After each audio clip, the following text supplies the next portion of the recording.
What's going on, friends? It's Anton Daniels, and I gotta have a conversation with you guys about Teach Henley because you see how the sun is hitting me. This is no finesse, no makeup, no filters, no none of that. This is 100% Teach Henley. I use it in the morning as soon as I get up, right after I pray and brush my teeth, jump in the shower, and I'm hitting the streets because you never get a second chance to make a first impression. So even though they're giving you 40% off your first order, 20% off for life, even though you may get a free gift, forget all that, right? Because we would do this even if it was full price because it's worth that much. I'm in the streets, I'm kicking it with people when I see Dusties everywhere. You don't want to be them. You want to separate yourself. And the way that you separate yourself is self care. Ladies get it for the fellas. Fellas don't wait for the ladies to get it for you. I'm about to hit the streets right now and I'm feeling confident. I'm feeling great. I mean, I already got confidence, but to have that extra boost of confidence, knowing that you've taken care of yourself and you set yourself apart from all of the rest of the sheep that's walking around making bad decisions on a daily basis. And it's reflected in their actions. It's reflected in the products that they use. It's reflected in the people that they follow. And so if you're trying to level up, if you're trying to make sure that you look good, they're going to send you the pack. They're going to give you all of the instructions on how you're supposed to use it. Then make sure you get your Teach Henley. Again, 40% off your first order, 20% off for life. Get your free gift. Make sure you tap in with your boy Anton Daniels because Unc is never going to lead you wrong. I would never have you use a product that I don't use myself. Again, they've been rocking with me for a long time. Make sure you get your Teach Henley. I love you. I appreciate you. I'm going to holler at you guys later.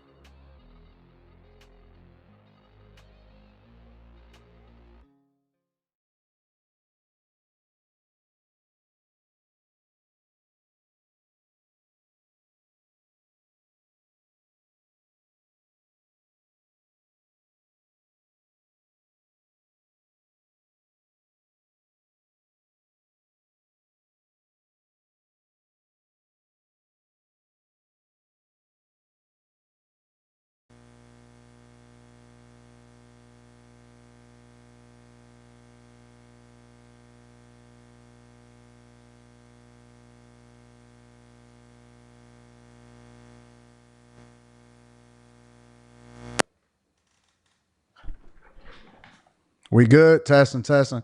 All right. Sounds like we good. Give me a second. Get my levels right. Testing, testing. Is my levels right? What's going on? Yo, yo, yo, yo, yo. All right, we good. What's going on is Anton from AntonDaniels.com. I appreciate you guys for continuing to rock with us. Thank you for tuning in for another edition of the Millionaire Morning Show. I am your host, Anton Daniels. What up, what up, what up, what up, what up? We in the building. What's going on, friends and family? Yeah.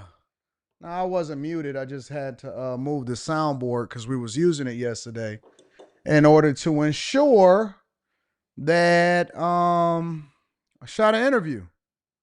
We shot the interview yesterday. So I had my dog Charleston White in yesterday and we was kicking it and we was having a good time and we was slow motion and all of that. So yeah, we're gonna drop that today, same day.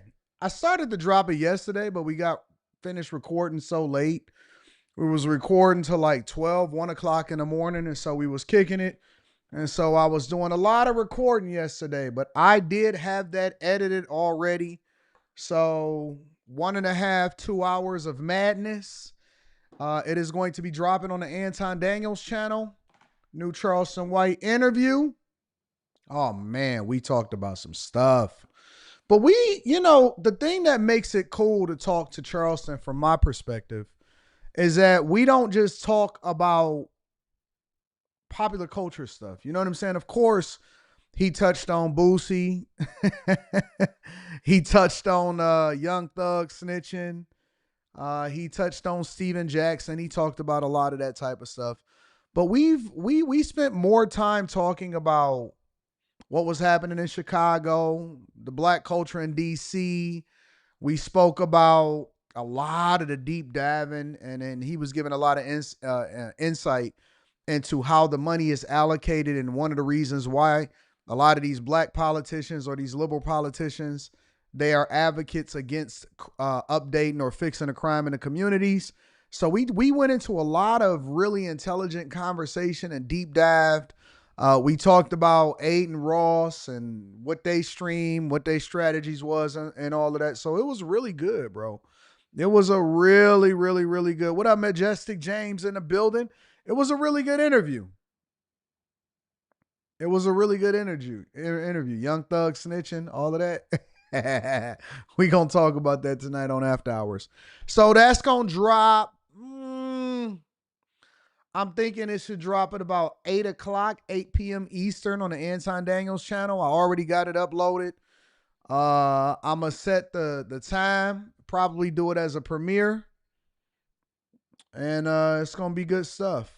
Shout out to you. Yes, HVAC says thank you for your advice on everything. Appreciate you taking the time to educate. Absolutely. So yeah, man, we in the building. It was a great interview. I was working all yesterday. I know y'all think that on Wednesdays I just take the day off. Nope. I was up all night. I was working. I was grinding. I was hustling. I was out in the streets. And then y'all should get that new interview with the most recent thoughts of Charleston White. He was cooking. Walker Wood says Charleston was in a club last night. He was. After he left here, he did whatever it is that he do. And he had a good time. So shout out to Charleston. Yeah, man, it was a good interview. All right. I also interviewed another guy yesterday. I'm going to drop that one next week, probably next Wednesday. A guy that Trump actually gave clemency and pardon that was supposed to serve 2 life sentences. He was a black guy from Gary, Indiana. He was a boxer. He was scheduled to go pro, and he got caught up with drugs, like a couple little drugs. It was his first offense. Prosecutors gave him like 2 life sentences. They gave him 2 life sentences. And Trump gave him clemency and pardoned him and gave him a new lease on life. And he's out here doing some really great things in the community. Trump doesn't get the credit that he deserves for all of the stuff that he's done for black people. It's funny because I was talking to him. He said, man, Obama knew that these draconian sentences that was being handed out for first-time offenders, young, 17, 20 or whatever. And he said, I got caught up, I got set up or whatever. He said, I took my responsibility. I believed in it. He said, but it's funny because he said he petitioned for Obama. Obama overlooked him. And then as soon as Trump got in, Trump made sure that he got out. So funny. Because he was talking, he said, man, people don't even realize, and this was all like, behind the scenes. He said, people don't realize Trump do a lot for black people. He get a lot of black people out of jail. He do this, he do that. He said, but he's never celebrated as a result of that because that's never the stuff that make the national news. So we deep dived into it. So it was a really good. So yeah, we did a lot of work yesterday. It was a lot going on. I moved the camera more centered. So hopefully y'all like the new look. Added some additional lighting. You know what I'm saying? Hopefully y'all like what we got going on in here inside of the studio. Since we was modifying different things and we was using different equipment in order to record certain things, I figured I'd go ahead and update what we got going on as far as the look. So hopefully y'all love it. Anyways, how y'all feeling today? How's the people in the chat feeling today? What's up, Sabrina? What up, Treese? What up, Loso? Jody in the building. Brandy. Will Nola. Jay Ben says, there go my baby, K Cooper. Kirsten, what up, though? Sabrina. Chris Cunningham. Moses King. I love you, bro. Keisha. What up, Keisha? Mike Nice, I see you. Crown. Jay Reed in the building. K Cooper, Tabby, Sabrina, Keita. What up, y'all? What up, y'all? What up? What up, John? What up, Malik? Islam AD, Ava in the building. I see you. Purple Haze, Connie, Jason A-Team. What up, though? Your car's in the building. Bruce, Jody, what up, though? I see you. Terrible People Podcast. What up? Eric, Sabrina, Grinch, JC, Boss Life, Brandon Burke, John, A Dunn, DJ Ace Productions in the building. Y'all ready for a show? What up, y'all? Let's get it. Let's get it. I'm feeling good. I look good. I look good. Now, I know that it's going to be a dusty guy somewhere. Man, I don't like the way you look. It's not for you. I said it for the ladies. You know what I'm saying? Don't hate. Don't hate. Don't hate. I love it that you getting money, that you doing well and life is going well for you too, big dog. I wish the best for you. Shout out to my dog, Mike That Dude. I appreciate you, Mike That Dude. Thank you for holding me down. They call me Mr. Bibbs in the building. Says sometimes you just have to sit down and listen to a certain song to get that itch out of your system and get back to the bag. Good morning from the east side. What up, Mr. Bibbs? My girl Molly in the building. What up, Molly? Y'all can catch her tonight on After Hours on my other channel with Anton Daniels. I think we got the best After Hours show. Moses King says, what up, AD? You heard about Cracker Barrel bringing back their old logo. Yeah, I did a review video on it yesterday. Y'all want me to talk about that? I can talk about it. We can pivot. I'll talk about it. Shout out to you, Moses King. We'll address it in the beginning of the show. Tia Marie says, love you, AD. Keep being great. What up, Tia Marie? I love you too. I love you too. Chad for Morris in the building says, good morning, AD. Just seen a clip covering the International Papers layoff. I work for that company. It's owned by Graphic Packaging International. People still buy paper cups for drinks, cardboard packaging, etc. Wow. Well, listen, Chadford, don't depend on them in order for you to get a paycheck. That's what I will say. Don't depend on them in order for you to get a paycheck. That's what I will say. Yori says, where is the effing bag? Where is the real chat? You a scam. Look at their profile picture. Look at their profile picture. I like to interact with the chat. They're cussing. I've been asked about this. What have you been asked about? What are you talking about? Are you a troll? Where is the chat? I think it'd be bots in here, bro. Honestly, sometimes. I think that some of these people that's in here are bots. Because they're incoherent. They make no sense. I don't know. And then he says straight like that.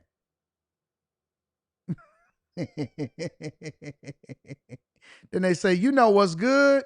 That got to be a bot. Because it's an incoherent sentence. It doesn't make sense what they're saying. Like, they just randomly saying anything. Y'all think that that's a bot? Like, why would they ask, where's the chat? I think that that's a bot. Gotta be a bot. I don't know what a Yori is either, but they had to subscribe. Honestly, they had to subscribe in order to jump in. Well, they got a profile. I don't know, man. I don't know what's wrong with these people.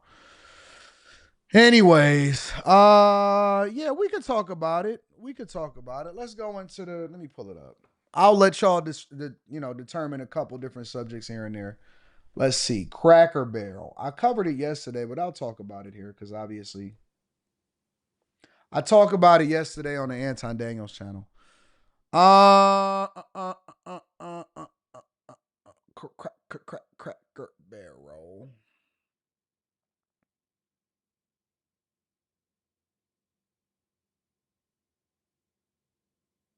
Let's not go with that one. Let's go with this one. We'll go with an alternative, and then we'll look at it from the Fox News. We want to look at it from all perspectives. So, yeah, let's talk about it. Cracker Barrel, I'll throw that in there, and then we'll get it popping.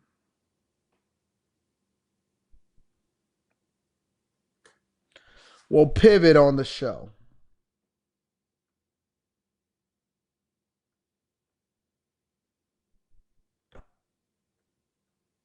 All right, let's go on to the Cracker Barrel saga. It continues. After an uproar from customers, the restaurant chain says it is ditching the new logo and bringing back the original.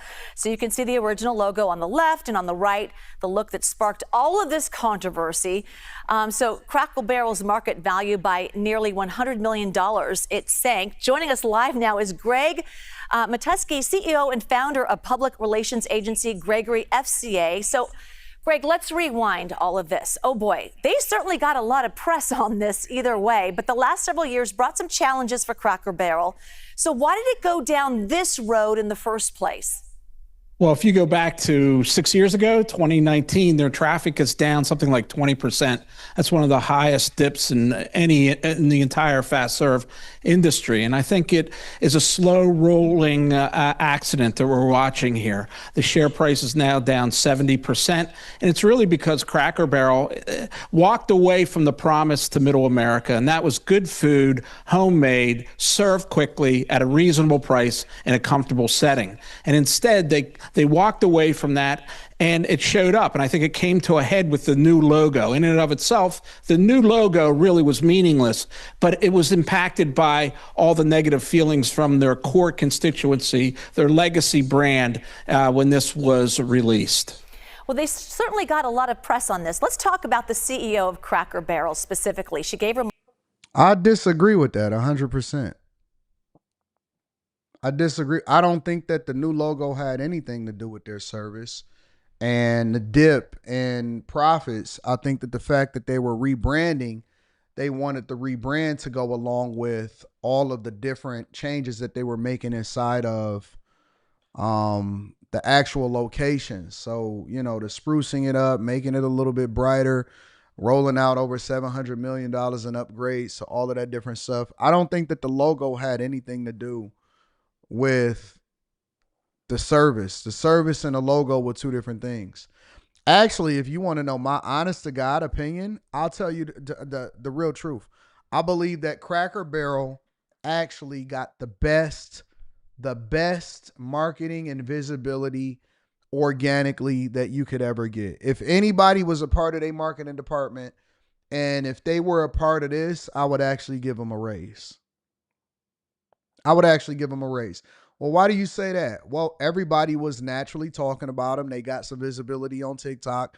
They got a lot of visibility on Instagram. They got a lot of visibility on YouTube, social media. Nobody was talking about Cracker Barrel at all. Nobody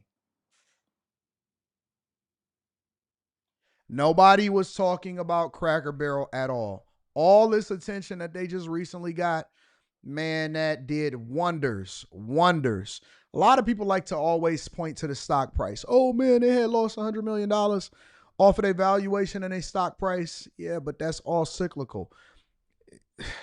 A temporary dip, which obviously I should have bought the dip just because, but I invest in companies long term, so it didn't make any sense. It always recovers, right? Because you don't pay attention to day traders. You don't pay attention to temporary blips.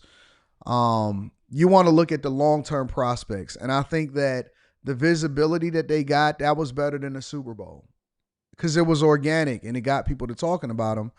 And the only thing that got them talk, like, it's controversy. And the controversy brought visibility because, again, who was talking about Cracker Barrel? Nobody was talking about Cracker Barrel. And so I think that the biggest culprit that came behind it was it only takes one person on one side. In this case, it was the conservative side. And it took one person to talk about it. And then it went viral. And the next thing you know, it gets picked up by the national outlets. And then a bunch of people are fake woke as though they've been going to Cracker Barrel all this time. And somehow, some way, it's going to affect how they see the brand. Oh my God, they removed Old Man Barrel off of the Cracker Barrel. And so I looked at it as a lot of fake outrage. I got to be honest with you.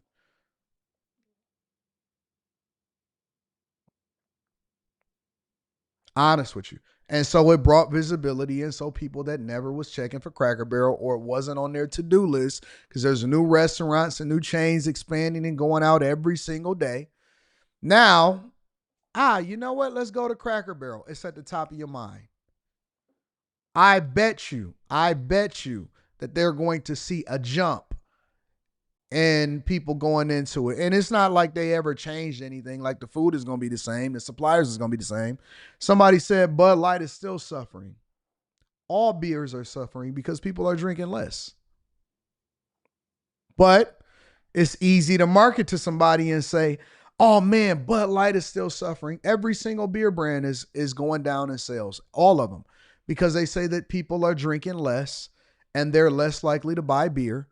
And to be honest with you, there's a large demographic of people that's dying off that buy beer.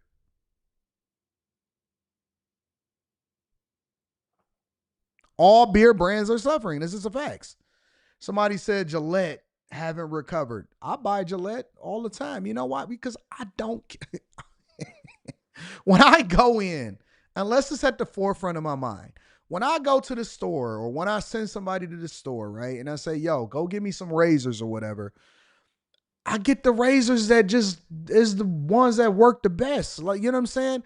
I don't be caring about the branding and about the marketing unless it's just so in your face that you can't ignore it, right? Unless they got some zesty bestie on the top of their package and then you can't ignore it. But other than that, I don't care. I don't think that much about it. Honestly, I just really don't. I don't think that much about it. Marks about a year ago that they needed to change. Somebody said Modelo was okay. Only reason I started drinking Modelo was because I needed something similar tasting to Corona when people didn't sell Corona, and it was like, we got this Modelo. I was like, all right, give me the Modelo. Actually, the Modelo actually tasted a little better than the Coronas, in my opinion. No longer relevant. So has she kind of, I don't know, what do you see about that? Well, she had a long history in the fast food business and the quick serve industry. And she ironically has a degree in communications from Miami University in Ohio. And yet this was a major communications disaster. It'll go down in the MBA textbooks as right up there with Bud Light. And I think I actually think this was really great for the brand. I think she did a really good job, but that's just me. Failed to see was that a simple brand change and $600 million worth of renovation really wasn't at the core of their problem. The core of their problem was they were not delivering on those promises to their customers. And in fact, they walked away from their legacy customer base. And we see that happen again and again because I think some CEOs, they live in an echo bubble where they're surrounded by consultants and peers who don't reflect the real America, the middle America, the people that went to Cracker Barrel after church or for a meal when they were traveling. That's what you have to win back to extend this brand. Do you think they can win it back? I think if they were smart, they could do it in a number of Relentless said, AD, you're off on this one. What am I off about? Tell me what I'm off about. Ways. I think there are simple ways that they could associate their brand with what America loves. I mean, 2023. Somebody said the core of their problem is their food. I don't believe so. I don't believe that that's the core of their problem. I think the core of their problem is that they're in the food industry and it's low margins and it's always going to be a lot of competition because you're going to have more brands to compete against and more brands are willing to spend money on marketing and social media marketing. And this was the best thing that could have happened to them as far as putting themselves back in the visibility of the people. Their core problem, listen, they serve breakfast food and biscuits and gravy. You know what I'm saying? Like, how many different ways can you make breakfast food? It's not nothing complicated. Of course, you got a couple menu items here and there that's outside of the breakfast, but majority of what they sell is breakfast food. Breakfast food is cheap. There's low margin. It's hard to market to people. Their core audience of people are people that's probably AARP people. And then they get you in there and hopefully they hope to sell you. Listen, if you look at and you study Cracker Barrel, all right, let me show y'all something. I'm going to teach y'all something real quick. If you look at Cracker Barrel, right, what helps Cracker Barrel more than other restaurants? Does anybody know? Does anybody know what helps Cracker Barrel more than any other restaurant? I love breakfast food. You hate it, I love breakfast food.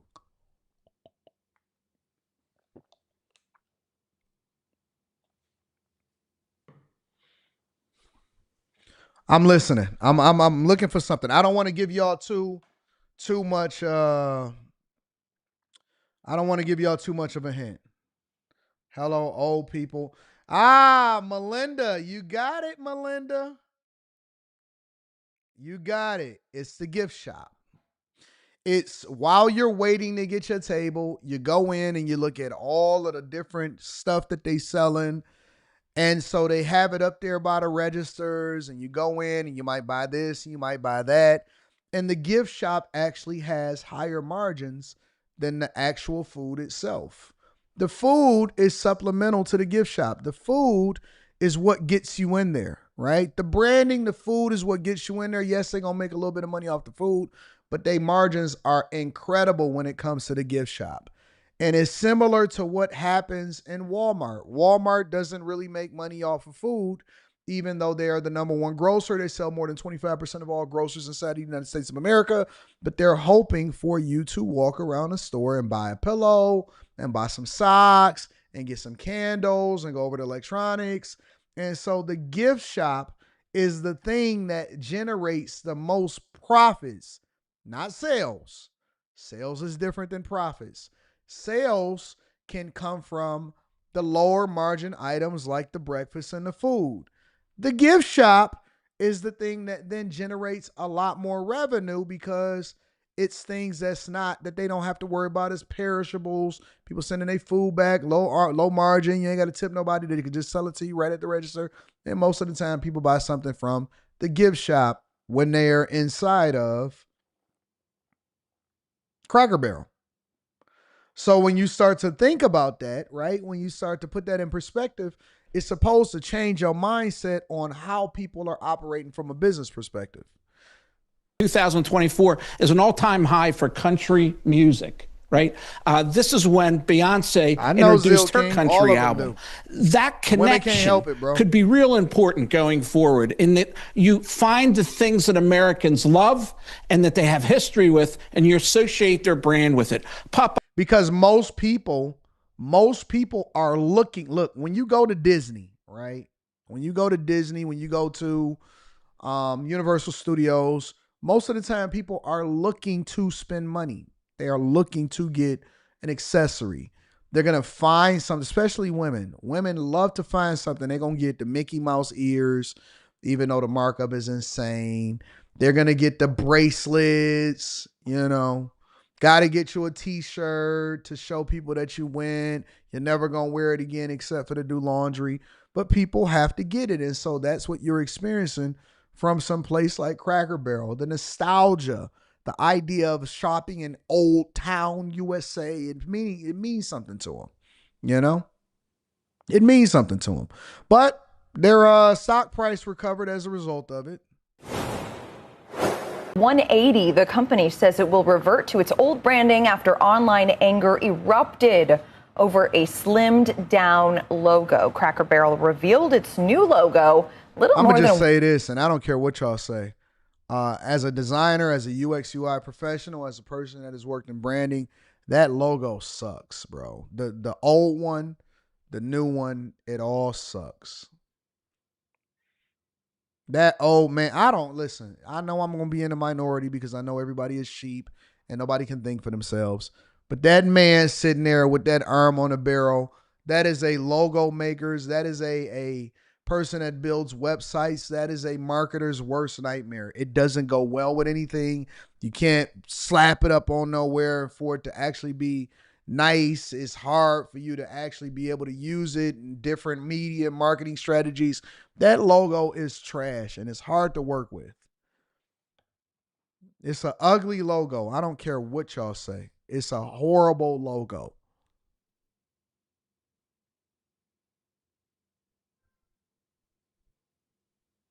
It's a horrible logo. It's very difficult.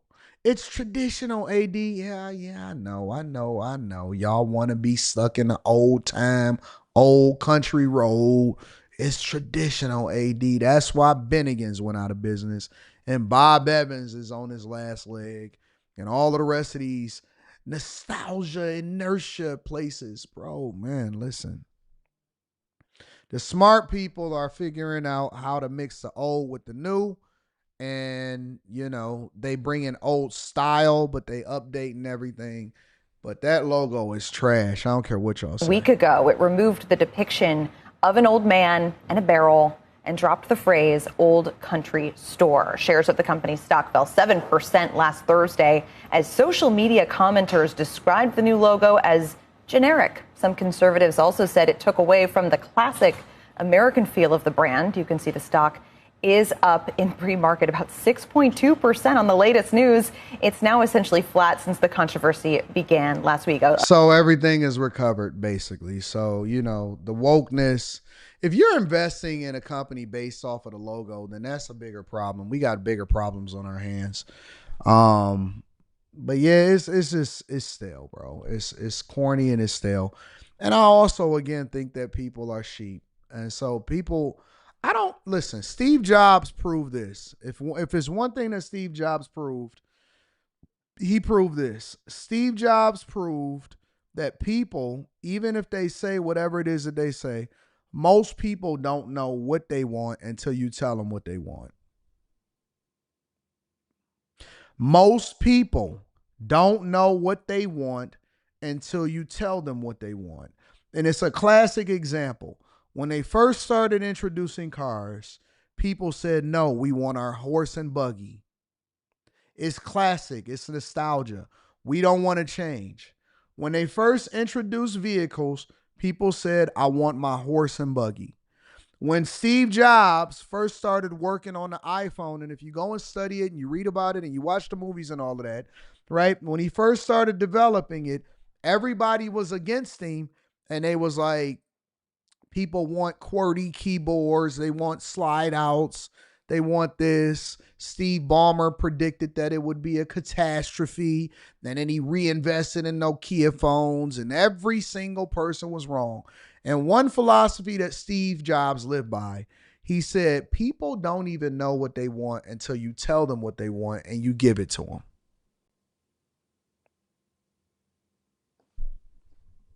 It's just the facts.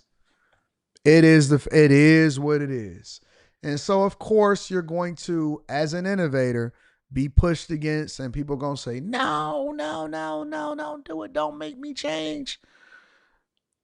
But if you are a person that is a forward thinker, you got to make a decision based off of what's going to happen over the next 10 years, not what's going to happen over the next 10 days. And people are always going to fight change. People are all Will Nola says iPhones are boring. It's a phone. What do you want it to do? It's not supposed to be what do you want it to do? It makes phone calls, it gets the apps that you need. It allows for you to FaceTime, and you can make your financial decisions. Is it supposed to be exciting? What are y'all looking to get out of these? Things are supposed to make your life easier. What would you want it to jump out and entertain you or something? What do you want? Yes, consumers are equal to children. What's up, Aaliyah? Tariff on Aaliyah. So, anyways, make sure y'all hit a like for the algorithm, subscribe to the channel, and turn on your notifications. Relentless came back and he said, you're off because the logo is what made Cracker Barrel what it is. How is the logo what made it what it is? What made Cracker Barrel what it is the fact that it's usually along a long highway when you're making a drive home or a drive back. The gift shop in the store, and the experience when you sit down and eat the food. The logo is not what made Cracker Barrel what it is. Okay. All right. Well, listen, we can agree to disagree. Get on Target says, what up, though? I appreciate you. Get on Target. Jay Ben says, is this privilege? Uncle Herschel got repoed from the gulag, but Uncle Ben, Aunt Jemima, Aunt Mia, Orlando Lakes, and the Redskins are still playing with Harambe. Jason A-Team says, there's a lot of people that still want nothing to do with Cracker Barrel because of the downgrade in food quality and prices going up on top of who they support in the background alphabet community. Okay. Well, if I'm hungry, I'm going to get me some Cracker Barrel if it just so happens to be the one along the highway, and that's going to be the end of that for me. Anyways, let's move on with the show. Shout out to you, Shamika Jackson. Shout out to everybody.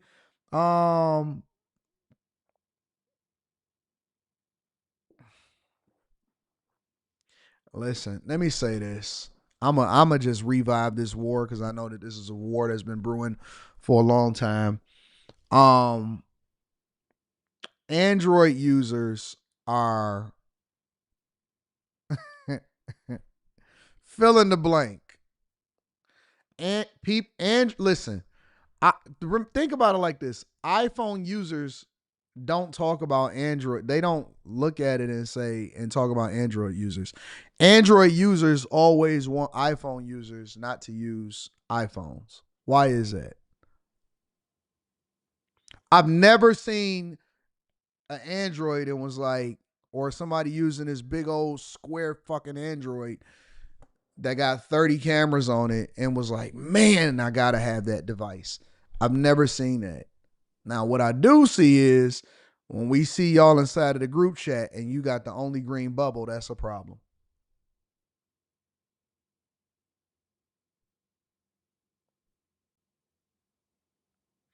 Android users are top tier.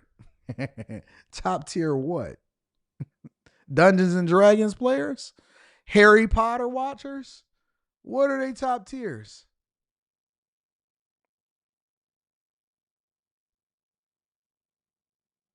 Top tier what? What are they? Top tier what?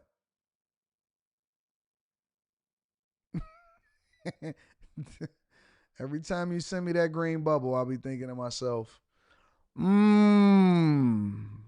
okay. All right. Okay. I got you. I got you. I got you. Listen. If y'all like it, I love it. If you like it, I love it. Keep doing your thing. Keep doing your thing. I'm wrong on that. iPhone people have tried to convince me to switch for 10 years. That's because they tired of texting you with that green. But then y'all, and then what else I seen? I kept seeing people fighting. Like, why do y'all want a blue bubble so bad? Y'all literally sued Apple because you didn't want the differentiation and you didn't want people to know that you actually had a green bubble.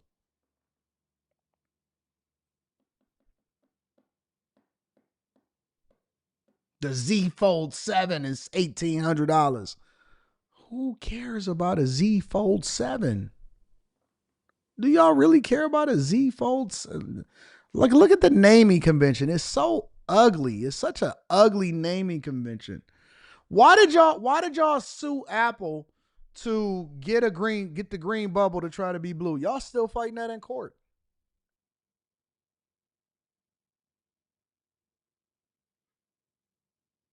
They don't make pink iPhone Pros. Okay, this is not pink, but okay, I got you. I got you. Actually, I got two of them. I got a black one and then I got this one, but it is what it is. I remember it was this one girl that my homeboy had brought out to dinner, and she was his girl at the time, or she was trying to be his girl. And you know, we was airdropping stuff to each other or whatever. And this was the same girl. Well, no, I don't think that was her because that was the girl that ate my bacon off my plate. That was a different girl. But anyway, so this girl, she pulls out her Android and she was just such a dingbat. And I was like, wait a minute. I thought y'all said that y'all was smarter than everybody else. Anyways, I don't want to get y'all excited. I don't want to get y'all upset, Go ahead and do your Z Fold 7. Look at it. We can open it up like a newspaper. And then we can make sure that we can look at multiple different things at the same time. I got you. Do your thing, big dog. Do your thing. If you like it, I love it. I'm with you. I'm with you.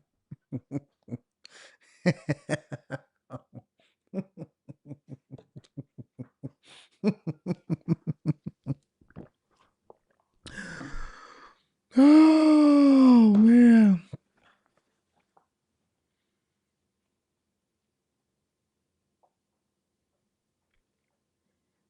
Look at them fight. I just got them fighting in the chat. Got them fighting like little girls.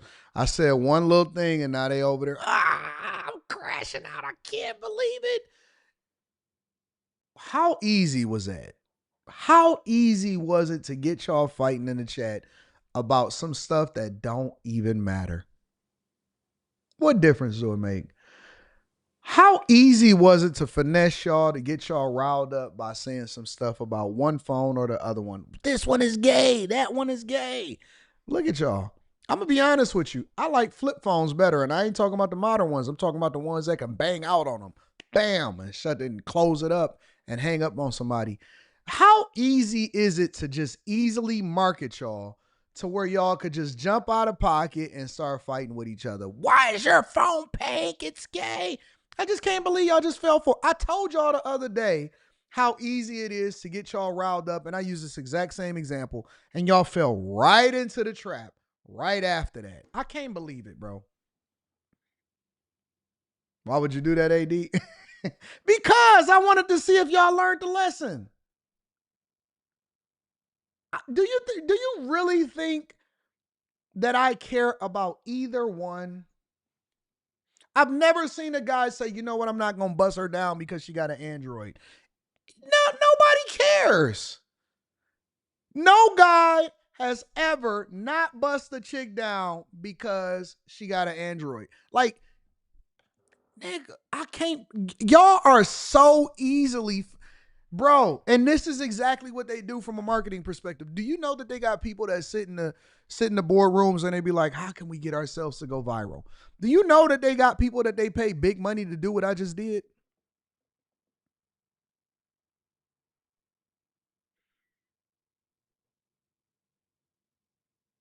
Look, iPhones are for iTarget. He's still crashing out. Look at that. He's still crashing out. Look at his logo. Richard is still crashing out. iPhones is for iTards. Now, Richard, look at your logo. Look at your profile picture. Richard Garapi. I can't believe y'all just fell for the okie doke.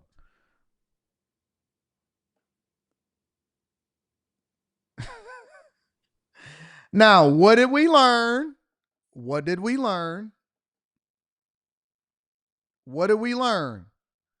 Stop being so easily controlled by the media and learn to think for yourself, because I'm going to be honest, I don't even think that Cracker Barrel really was trying to change their logo.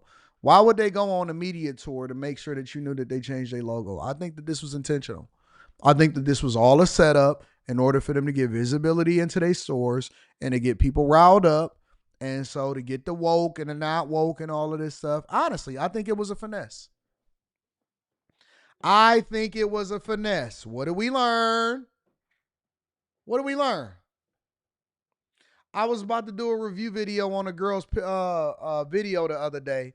And the first thing that she was talking about, she says, I can't believe this happened to me. Let me tell you what's going on. Somebody sent it to me in my email. And then the first thing that she started did was, but let me first show y'all the new outfit that I got. And this is that. And I got this from this. And I got that from that. And I was like, and so after a minute of her advertising her stuff, then she went into the story time. I said, man, I was born a while ago. I wasn't born yesterday. What did we learn? All right, let's continue on with the show. People are very easily, if you're easily triggered, that means you're easily marketed to. You still on the watermelon diet? Yeah, I did really well yesterday. It's not a diet. It's a cleanse. I look at it as a cleanse. All right. Jay Ben says iPhones let the brocos sit next to the real hustlers. Country Boy Finesse says you didn't cross the line, AD. Rooster gonna hatch on your backside. Love you. Shout out to you. Caleb in the building says, what's going on, AD? Me and my wife are celebrating our 4th anniversary today. Congratulations. Got married at 24, been a bag chaser for a year. I'm blessed, man. Yes, you are. Yes, you are. Welcome to, hey, shout out to all of the bag chasers and the Patreon members.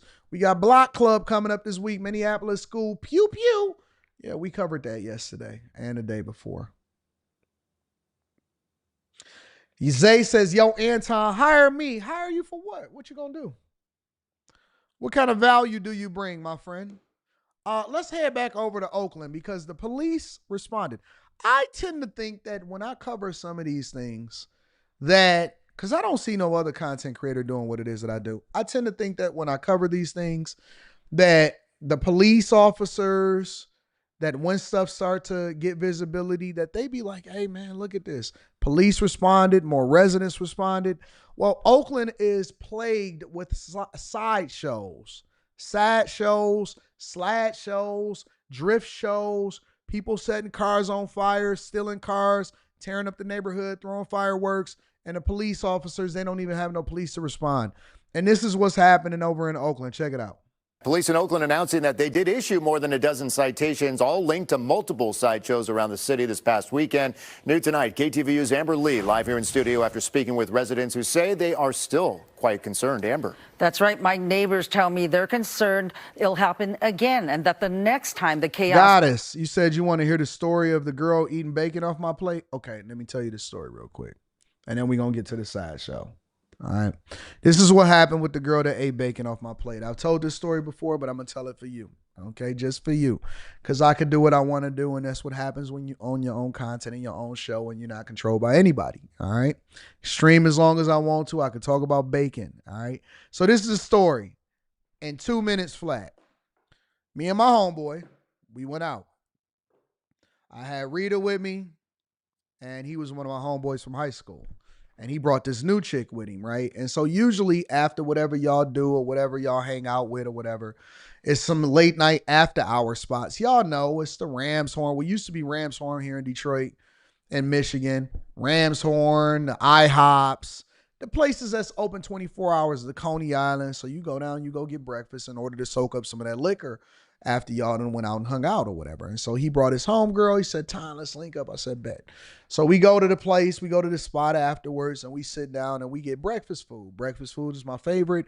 Different people got different things. And so I got the bacon or whatever, but you don't really eat your food when you're talking a lot. A lot of times you just kind of nibble off of different things here. And so I looked over at the homegirl's plate, and it was a new girl that he had took out with him. And she said, her plate was clean. Her plate was clean. Now, I will tell you, let me preface this by saying that she wasn't a big back. She was a medium back. You know how them girls are. You know how they say, "Oh, man, she thick in all the right places, but she like 7 honey buns away from getting the big back status." So you got to be careful at those type of girls, because those girls, they don't leave no room for after they get pregnant. They don't leave no room for 40, for 50, for 60. They putting it all on at the same time. And then we seen this in high school, right? A lot of the girls that y'all used to say, "Man, she thick, she fine, she curvy," they big backs now. You know what I'm saying? They had a couple kids. They never got the weight off. They keep eating. It just is what it is. So she wasn't a big back. She was a medium back. But she wasn't a medium back in that she was looking bad. She was a medium because it was like, she eating a lot, and this is not going to bode well for her when she get older, but whatever. Anyways, her plate was clean, and we still nibbling. Her plate was clean quick. She drunk all the hot chocolate, had an extra orange juice. She had extra bacon, hash browns, eggs. Actually, she had an omelet. It wasn't a veggie omelet. It was an all meat omelet. I said, Jesus, this girl eating quick. So, but anyways, you don't pay attention to it. You keep talking. You just keep on going. Rita whispers in my ear, "She's very hungry, Anton." I said, "Okay, yeah, she is. She can plate clean." So he looking back at her and forth at her and junk like that. So we laughing. She goes over and she says, "Excuse me," in the middle of what it is that we talking about. She says, excuse me. I said, "What's going on?" She says, "You gonna eat that bacon?" Now, keep in mind, some of the pieces of bacon is kind of tore off. You eat it, nibble on it, talk over it. Hands been all over the plate or whatever. I said, "No, if you feeling like a baconator."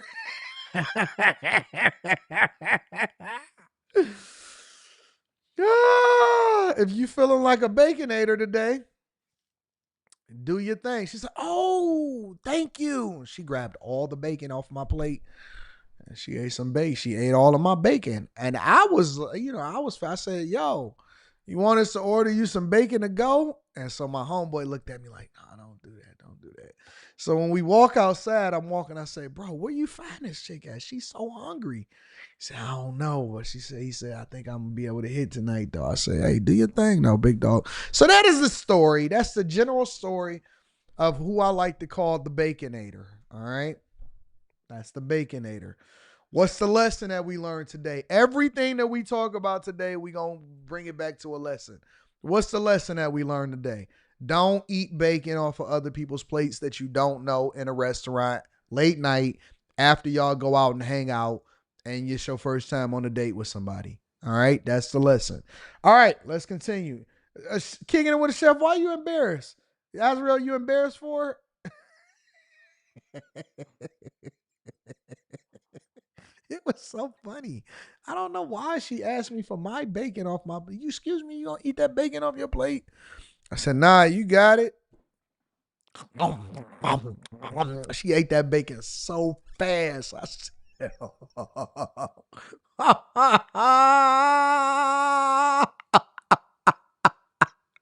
she ate that bacon super fast. Anyways, let's get back to it. Oakland Sideshow. Everybody, let's get to it. Police in Oakland announcing that they did issue more than a dozen citations, all linked to multiple sideshows around the city this past weekend. New tonight, KTVU's Amber Lee live here in studio after speaking with residents who say they are still quite concerned. Amber. That's right. My neighbors tell me they're concerned it'll happen again and that the next time the chaos will escalate and injure or kill someone. They're calling on city leaders to take action to prevent sideshows. A sideshow. Wait a minute, Audrey, you like bacon that much? You don't like bacon that much.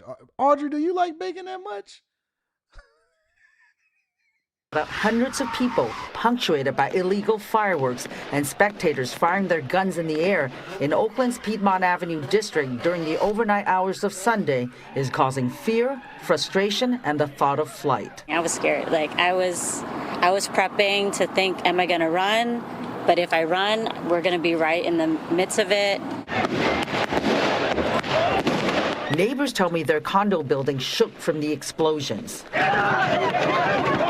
They tell me they cannot erase the images of young people stomping on vehicles and setting one on fire, a total disregard for property and safety. Are the wires going to catch on fire? Are they going to get the building? Neighbors tell me it started shortly before 3 on Sunday morning and lasted for almost an hour, terrorizing people who live in the area. Residents say they didn't feel safe in their own homes. You thought your life was in danger? Yeah. Start doing shop fires in the air. Neighbors say they saw young people setting bottles on fire and throwing them in the air. Police say they issued 21 citations and towed 4 vehicles in all the sideshows officers responded to in Oakland early Sunday morning. The department says it will work to identify additional vehicles involved, and investigators may go to the homes where they're registered and tow them. But residents say police did not take action until people started setting fires. Really scary. I've been afraid, and I still afraid because we don't know what's next. The police union said there were only 16 police vehicles available to address the chaos. And this is what happens when your entire community collapses and all of the business leaves and you got high taxes and you got high crime. What happens? You only got 16 police officers and you have 500 people that you got to try to arrest. And the neighbors start suffering and the streets are destroyed and the cars are burned up, and it actually costs you more money to not have public safety and police officers. And you start having the president of the United States of America saying that your city is too far gone. And then you have people that was inside of my chat the other day and saying, yeah, but the property values is super high, and so it's better than where you live at. And you get ignorant people that think that just because they pay a lot of money, that means that you actually have a better environment and more conducive environment for your children, and that warrants and it's okay for them to have crime in their community just because they pay a lot of money. And it's very dumb because it's the opposite. I would expect if you pay $700,000 for your property and you got higher property taxes than I have, then you would have more money for your constituents and for people to have better public safety policies and for you not to have so much homelessness. That's what I would like to think, but apparently I'm wrong about that, right? Lee, I remember his name. His name was Lee. Apparently I'm wrong about the fact that you pay way more for your house and property taxes, but you get way less services and your communities are trash. And so now they only have 16 police officers to respond. 16 for the entire city. Murder over here. Somebody over there, drug overdose over there. They ain't got no Narcan to help the community. And then they got a slideshow over there, and everybody ain't scared of the police. I mean, they tearing up and burning up cars. Mayor Barbara Lee issued a written statement. Quote, I am very clear we have... And let me also say this. What is up with these many Afro-haired mayors that y'all keep on electing? Why are y'all so obsessed with older, many Afro-haired mayors? I don't know what that means. What's up with that? Either they got braids or they got these little mini fros and they always get elected. Is that one of the things, the criteria? You know how you used to have to be married to become president of the United States of America or to become governor in order to show that you're a family man and you know what stability looks like?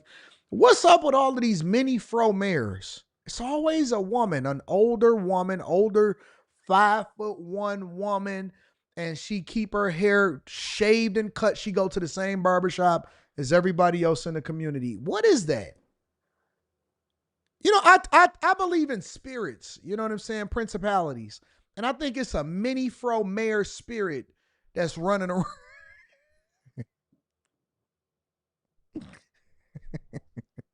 More work to do, and we will continue to do the work to increase public safety in all of our neighborhoods. I was thinking, is it going to happen again? So anytime like I hear the screeching of tires, it's like, you know, is it happening again?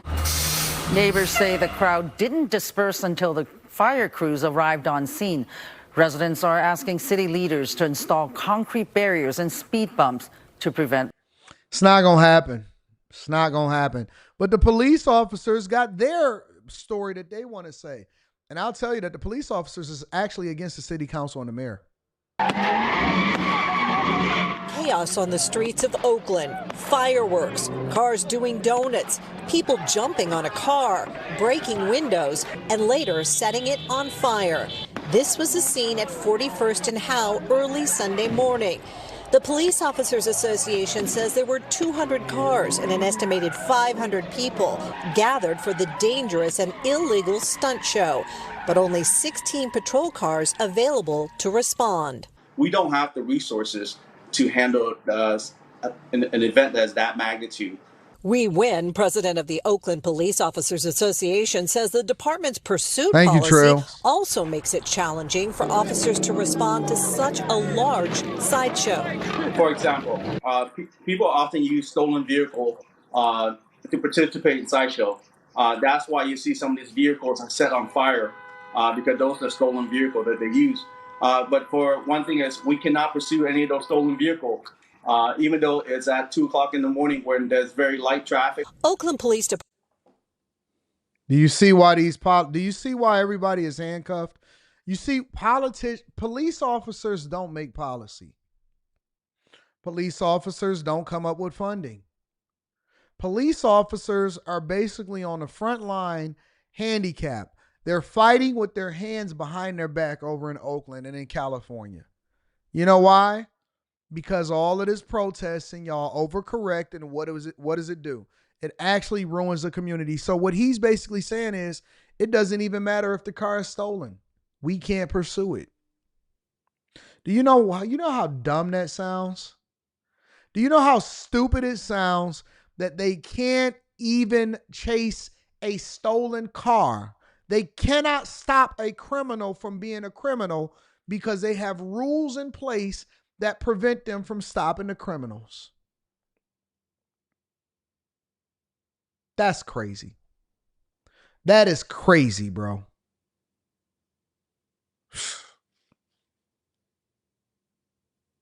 So insane. Department declined to do an interview, but says officers wrote 21 citations and towed 4 vehicles.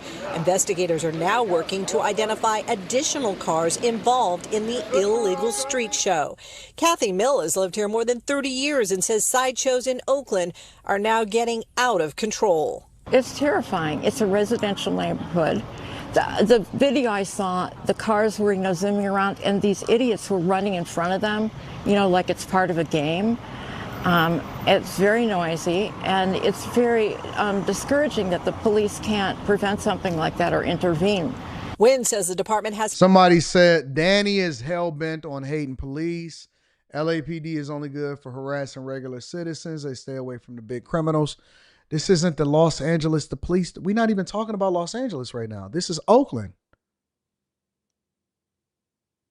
Come on, man. Keep up.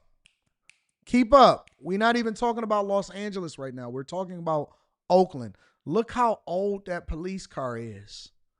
They still riding Crown Vics out there in Oakland. They ain't got no Chargers. They ain't got the new Ford Police Interceptors. They got the 1719 multicolored, no logo having, no actual description Ford Crown Vic police car with the regular top lights on it. I seen that junk in Beverly Hills Cop. Jesus.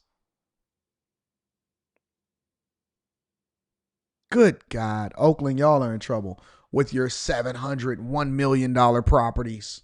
515 officers, the lowest staffing it's seen in 25 years, saying the department should have 877 officers. He also claims until the city can beef up staffing significantly, sideshows like this will continue to pose a risk to officers and the community. In Oakland, Marianne. That's sad. Pray for the people in Oakland, y'all. Pray for the people in Oakland, y'all. Pray for the people in Oakland because the police basically has just conceded. Hey, listen, we ain't got no money. We ain't got no funding. We ain't got no cars. We don't have the support. We can't get a lawsuit, so we can't pursue nobody.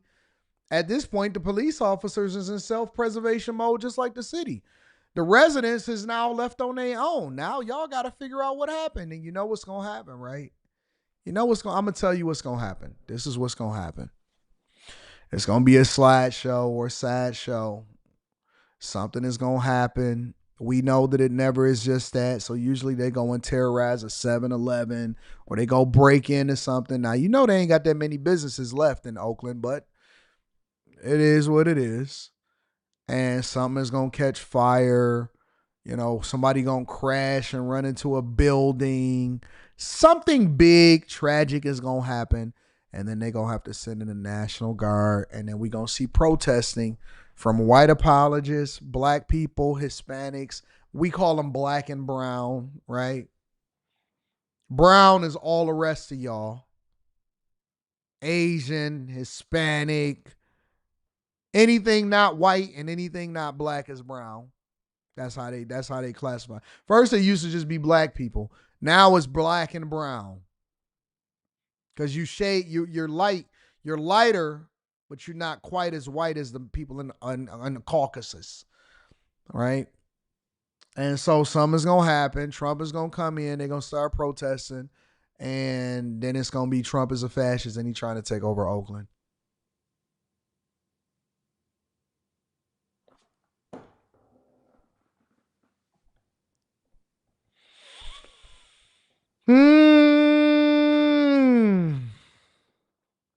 So bad. It is so bad. I don't want to hear anything from anybody. Cam, stop jerking off inside of your socks. Don't worry about it, big dog. Don't worry about it, big dog. I don't want to hear anything from anybody in California until y'all fix y'all own house. Make sure y'all hit a like for the algorithm, subscribe to the channel, and turn on your notifications. Let me read some of these super chats. It's always a man. What did I tell y'all in the beginning of the show? It's always going to be at least one or two or three that come in and want to hate. Kobe Fitness in the building says, my portfolio is getting bigger while grown-ass men crashing out over which phone is better makes me happy, AD. Talk about it. Shout out to my dog, Kobe. Showcase Classic says, good afternoon, Anton, and the greatest chat on the face of the face of the earth, the greatest morning show ever. Shout out to my dog. Got Jessica Brown Girl in America in the building. Says, I got your back with the super. Thank you, Just the Brown Girl in America. And then she says she probably couldn't pay attention looking at that shiny grease Goss bacon.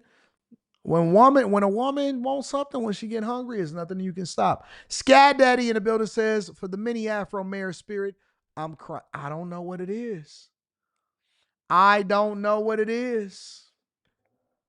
It's always, listen, even when I announce it in the beginning of the show, they always execute. And this is what happens. I wish I can call y'all what I really wanted to. I wish I can call y'all what I say offline.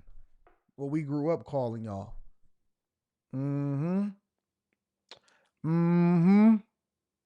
That's one thing about Myron. Myron don't care. Myron just say whatever. I said, Myron, you can't talk like that online. You can't say that. Why, man? Skip it. I said, Myron, we got to get your monetization back. We can't have you talking like that. You know what I'm saying? Make sure y'all hit a like for the algorithm. Subscribe to the channel. Turn on your notifications. We're going to go over to DC because I've been hearing about this, but I haven't actually seen it myself. And they say that the mayor of DC actually conceded and gave Trump his credit for the changes to drive down crime. The liberal mayor, Mayor Bowser in DC,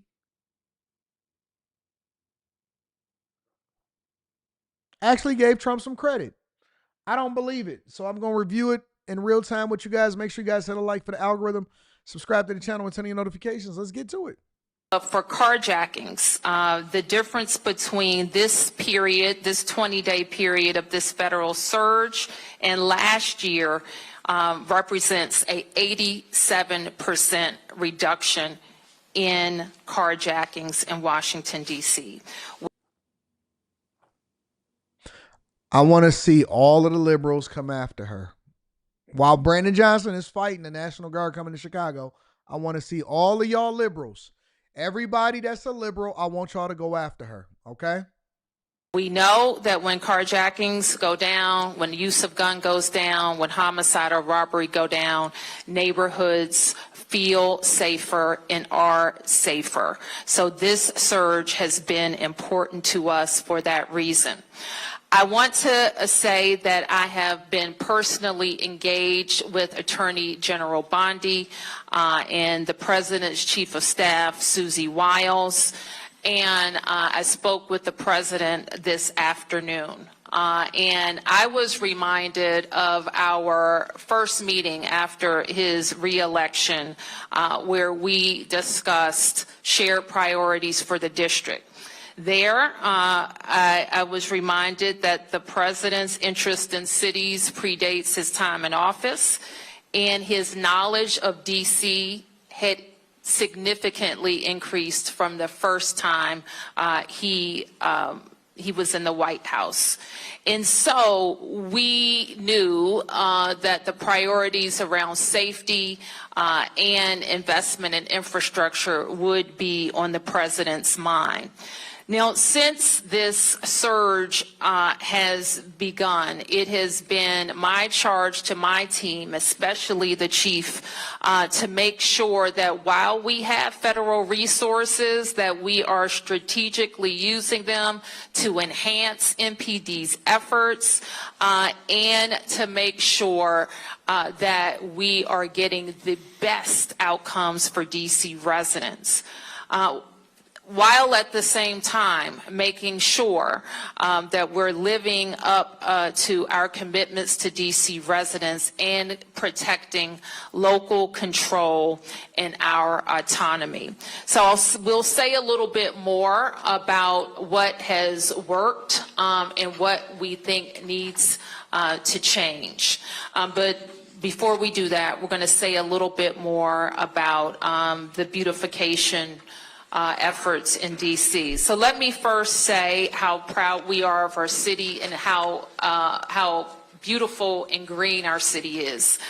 When people visit our city, they comment on how green it is, how wide the avenues are, how many trees we have, how great our parks are. And it is an effort that we take great pride in as city officials. Our teams, of course, include DPW, DDOT, DGS, Parks and Rec. I got to give Mayor Bowser some credit. I got to be objective. You know, I see a lot of these liberal mayors that are jumping out the window and they're saying negative things about the Trump administration. For her to call, um, different members of the Trump administration out and say, hey, listen, we were reminded by this, and, his dedication of wanting safety predates the fact that he ever got elected in the first place, and giving him his credit and highlighting how crime is down significantly and they want to actually work with the Trump administration. Oh, I know Democrats is in shambles. I know that the Democrats over there are in what can you say? What can the Mark Lamont Hills and the Al Sharptons and the Charlemagnes and the Jasmine Crockett's and the Bernie Sanders and the AOC. She been real quiet lately. She ain't been saying nothing. What can they say now? When the very person that is the steward over the city specifically speaks well of the administration for working with them to make sure that crime is driven down in their communities, what can you say? I know they are crashing out. I know that they are in shambles over there. What? She did a press conference laying out all of the stuff that Trump was able to work with them and fix. But this just shows you that Trump is not the bad guy. The bad guy is the very people that y'all have elected that won't work with him. I want to move on to share with you, and I know that there have been data shared throughout this period, and this is a chart. It's been it shows. Oh yeah, DL Hughley, throw him in here. I think that let me say something about DL. I think that DL Hughley is quite possibly one of the most racist public figures that I've ever seen in my entire life. I think that DL Hughley is one of the most racist black people that I have ever seen that is a public figure in my entire life. Bar none. So much so, in fact, that when I see him pop up, I don't even look at his stuff no more. People send me stuff that he said in order to review. The older DL Hughley gets, the more he turns into my man. What was his name? He was on a movie and he was mad at them for standing on his lawn in the movie. El Camino. The more DL Hughley talks, the older he gets, the more racist he becomes. And you know how older people don't care anymore? You know how older people don't care anymore, so they just say anything? He is one of the most racist, weakest people that I see as a public. If anybody, remember this. Clint Eastwood, he was playing in El Camino. When Clint Eastwood used to call the Asian out of his name and he hated the gangs and stuff, he's Clint Eastwood on the opposite. He's a liberal version of him in that movie. If anybody that was ever a white person, right, for example, was to talk like DL Hughley on the Republican side, on the conservative side, they would be labeled, they would be outcast. They would be compared to Hitler. They would literally be compared to Hitler. Oh, this person is, you know who DL Hughley is? I'll tell you who. DL Hughley is Nick Fuentes, the black version of Nick Fuentes from the liberal side. Nobody even knows DL Hughley for his jokes anymore. Tell me, Gran Torino. Was it Gran Torino? I said El Camino. Gran Torino. Nobody even knows DL Hughley for his jokes anymore. Does DL Hughley still tell jokes? Or does he only talk about being racist?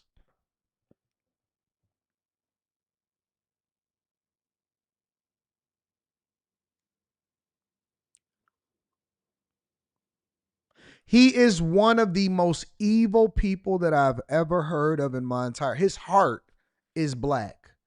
His heart is black. That's how much he's broken in the inside. And he's just angry for no reason because it's not like he's doing anything about it. Honestly, for those type of people, you just got to walk away from. He the type of person that when he yelling, he spit. Because that's a demon in there. Because I hate you. And it just be spit flying everywhere because he's just an evil person.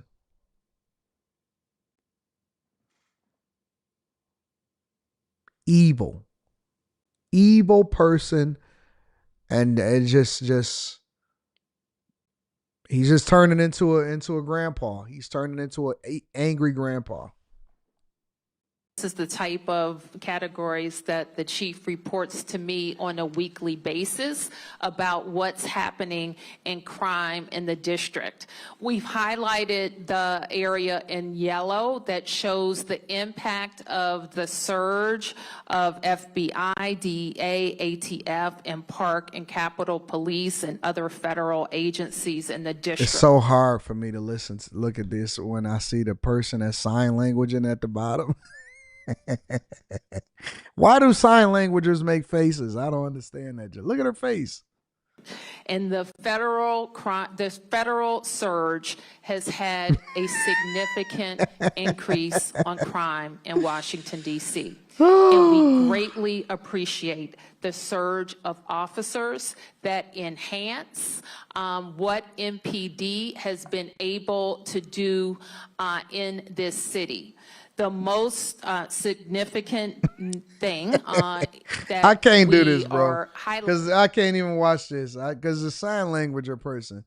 A reporter asked Mayor Bowser if she wants Trump's D.C. deployment to end. The President Trump had said in prior days that he may look at a national emergency to keep the surge going, and then recently said that he doesn't think that is necessary. Do you think this is going to end after 30 days? And if it has been successful, do you want it to end after 30 days?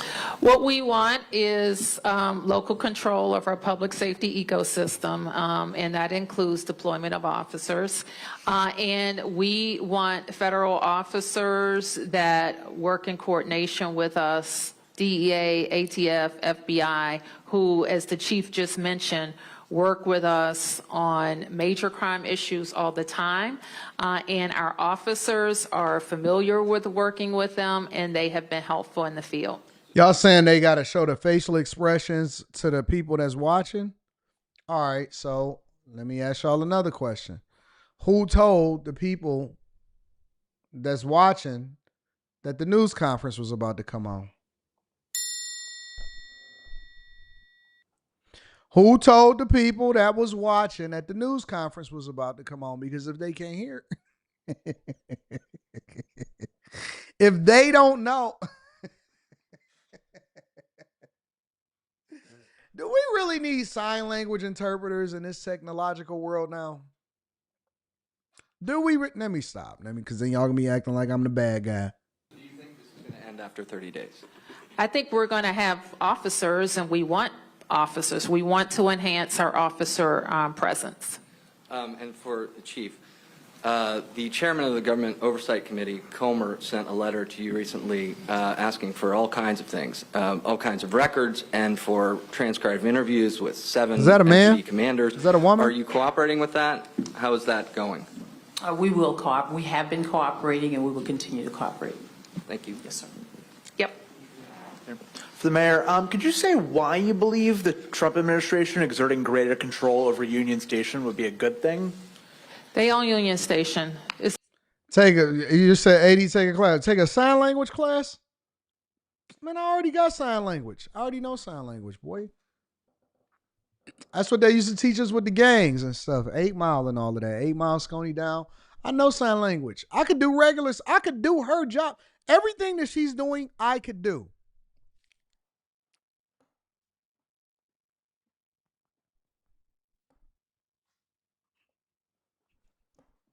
I could do all of that. That ain't nothing. Y'all act like they be doing something special. You don't need no sign language class. Honestly, really, if you just really like there, you don't really even we don't even really need sign language. Like people can communicate what they feel with how okay, so what is this? What is this? You know what that is? Busting it down for a real one. You don't need no sign language class for that. What is this?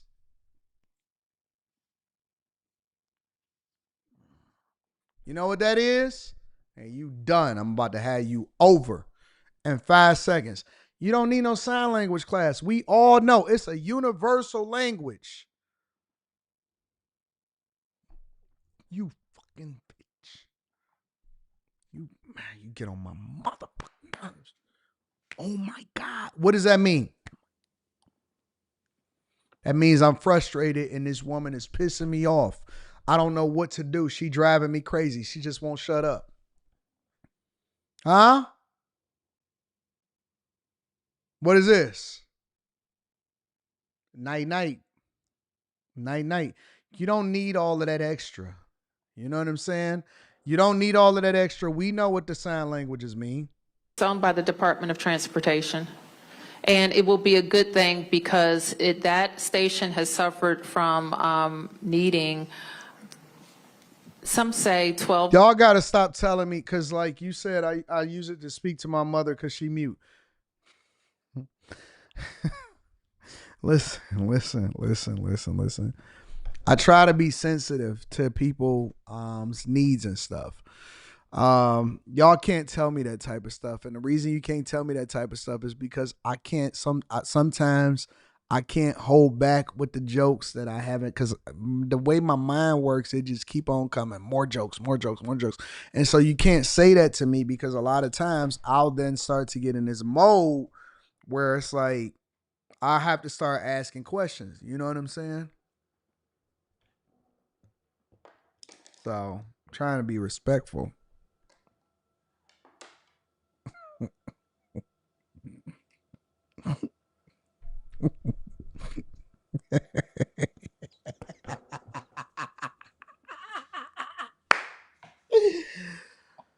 Oh man.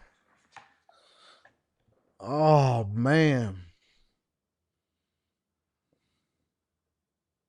You know what I'm saying, Miss Tim? Because I be having questions like, all right, so let me ask you a question, Miss Tim. Was your father regular? Like, was your father able to hear and speak, or is your mother is mute, so your father is regular, right? Oh, Naka, you said no questions. All right. Miss Tim, it's that no wait. First of all, Miss Tim, that's a reasonable question. That is a reasonable question. I don't see that as not being a reasonable question. Everybody think it. Nobody is willing to ask it. I'm asking it. Was your father, so your father was regular? Do you think that he should have been arrested? So did your father know sign language? How did they meet? Like, how was he able to tell her that he liked her when he finally met her? Did you ever hear the story?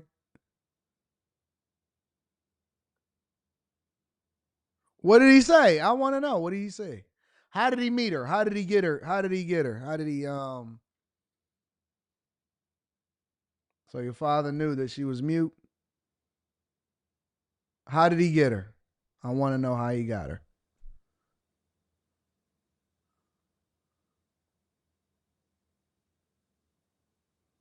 Oh no. Rhonda keep talking about my heart goes out to you. She was busting it down for a real one. She was busting it down for a real one. And I know that they don't have sex in silence.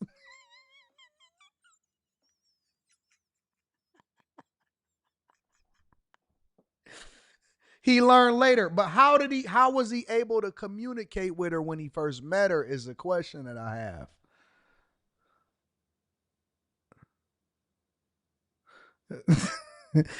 These are reasonable questions. These are reasonable questions because if you can't answer it the way that I think that you should answer it, then he should have probably been arrested. With all of the ways that the laws and stuff is made up now, dad should have been arrested because come on, man. Come on. Let's talk about it. Let's talk about you volunteered the information. How do you do that? How do you explain a joke, Louise? I signed my sister is deaf. He wrote everything down.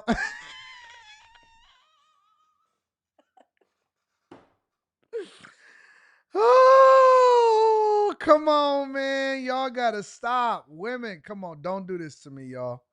Don't do this to me. Don't do it to me. Y'all about to try to. I signed my sister is deaf. At least she has a sense of humor. I've explained your joke. Does she have a?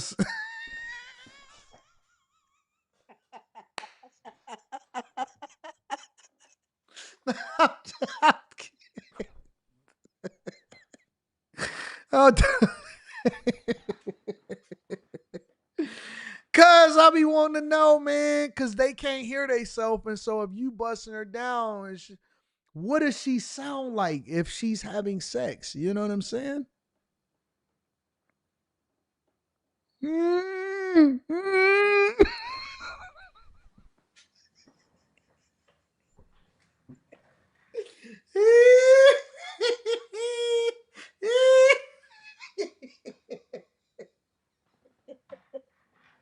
She can't be offended because it's not like she can hear what I'm saying.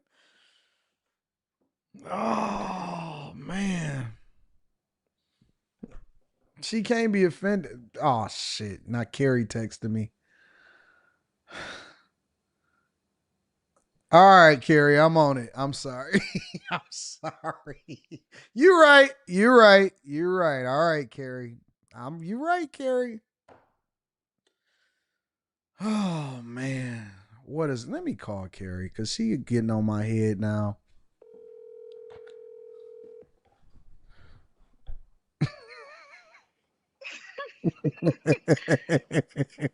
What Good afternoon. what can and can't I say? Well, just make it PG for a little while we're listening, driving to the hair salon. Just a little PG. All right, cool. I got you. Thank you. All right, bye.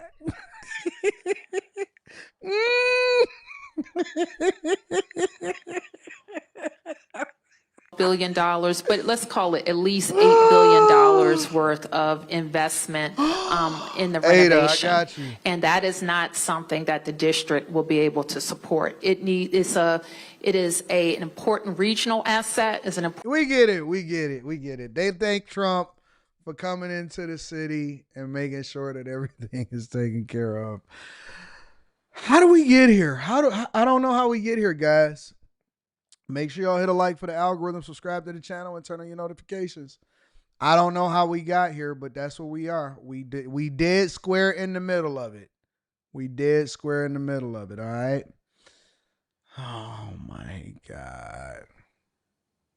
How does she tell him to stop? Like, let's say, for example, he's getting out of hand, right? And I got to try to preface my words PG-13. Let's say that they are trying to have a baby, right? And it's getting out of hand. What does she say to him? Like, if he's in the back.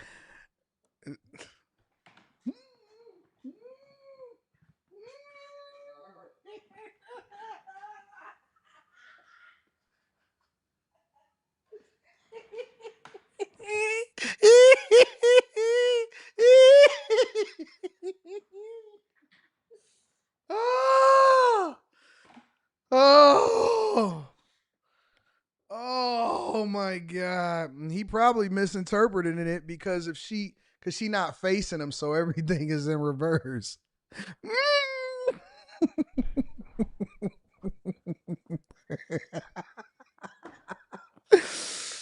Oh man. Oh. Charleston White interview dropped tonight. He way worse than me. Oh my goodness. What's up, Jennifer? You ain't missed much. You didn't miss much. The dentist people looking at you laughing hard. Oh man. We own it. We own it. Shout out to the daycares. Shout out to the daycares.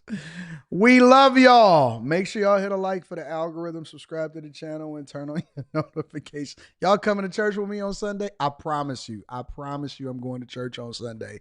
And I'm going to repent.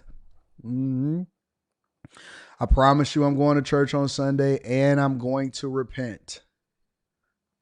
All right. So everything I said, just act like I didn't say it because God is going to forgive me. We just got to make it to Sunday.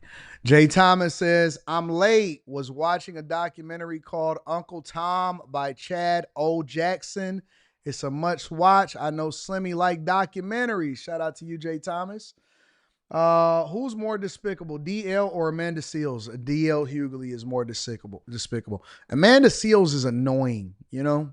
Amanda Seales is like, we don't take, what people don't realize a lot of times is that when women think that they are serious, we don't really take them as serious as they take themselves.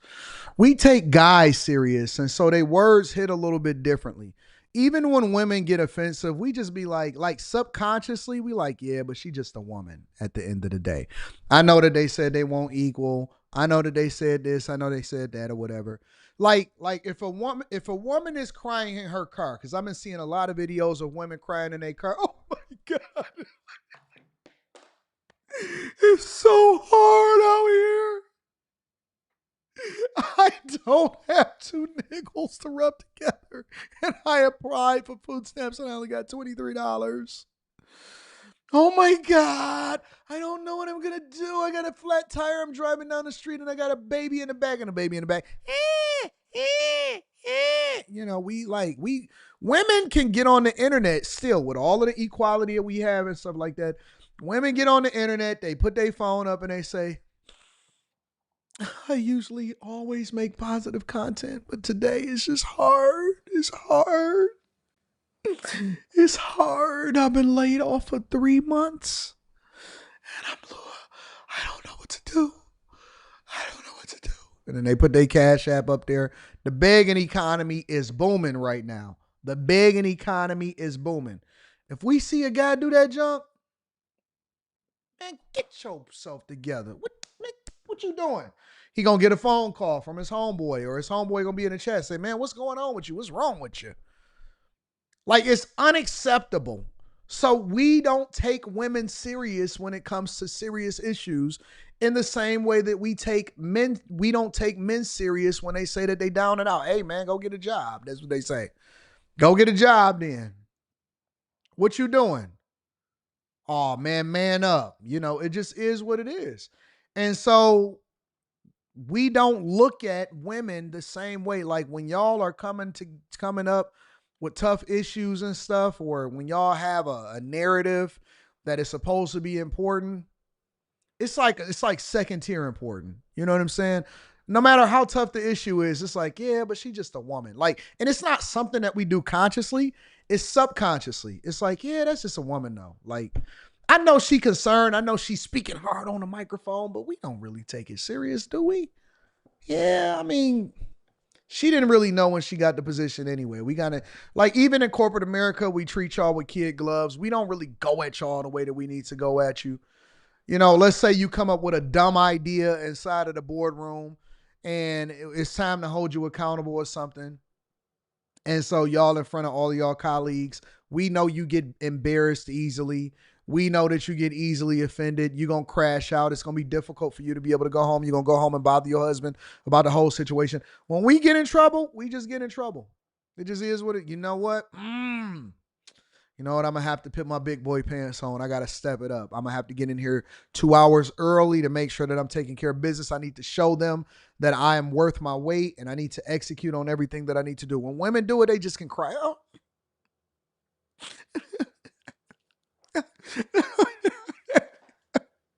We know we hurt your feelings when we saying stuff inside of the meeting. This is honestly not true. When we say stuff inside of the meeting, let's say we have a company meeting, right? And we say, hey man, and the girl gives a bad idea. We got to say stuff like, I hear you. I hear you. And you know what? I think that one part of that idea, I think that is awesome. But the other thing, I'm not sure if the people will respond to it. We can't say, you know what, we not going with that one because the people just don't like that. Like it ain't even cool. And that's going to ruin the company's fortunes. We got to say, we got to affirm you. I hear you. And I think that was an excellent monologue. And you know what? Your ability to communicate is crazy because this is what we got to do. Your ability to talk is crazy because you just can talk so well and it just resonates with me. And I love that other part of it. But I don't know if the people is going to respond the way that we want them to with this new campaign that we got going on. So we got to preface it. When I got a man in there, hey, man, what you doing, bro? You in here messing with the hoes? Hey. Put it back in your pants, bro. You're going to mess up the money for all of us. You know we got bonus season coming up. We don't need no scandals. You see what happened to them over there? Thought they coming for us. They already got it out for us, and you over here doing meetings with the chick by yourself. Man, what's wrong with you? Man, get it together, bro. Messing up the money. We can't do that with y'all. So I brought in a colleague just in case we left the door open. So don't worry about it. Nobody's on the third floor. It's a different ball game. That's why we don't like y'all in leadership.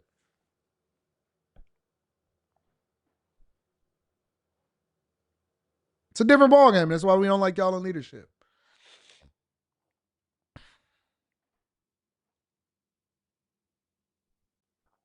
We talk different to our homies and to our guy friends than we talk to y'all. We talk differently to y'all than we do to our friends. Carrie tricked me the other day. Yep, I'm telling on you, Carrie. We was on after hours, just the last after hours. On Tuesday, Carrie says, "No, Anton, you know what? If you're not completely real and honest, I feel like it's something wrong there. It may be a mental issue with men." So I tested it. I tested Carrie's theory. I said, "Okay, Carrie, you standing on that?" I tell guys, I said, don't ever do it. Stay in frame. Stay in frame. I test her theory on Wednesday morning. I said, you know what? I'm feeling closer. I'm feeling like we're more connected. Man, there's some thoughts on my mind. On Thursday morning, before the Millionaire Morning Show today. Because you know what? I said, no, you didn't. No, you didn't. Just bring up what I said yesterday, today. Well, I mean, you can't control how I feel. I said, all right. No more listening to Carrie when it comes to vulnerability inside of constructive criticism conversations with women. Never, ever. And I tested it just to figure out whether or not my theory was correct, and I was right. And so this is what I'm going to tell y'all again.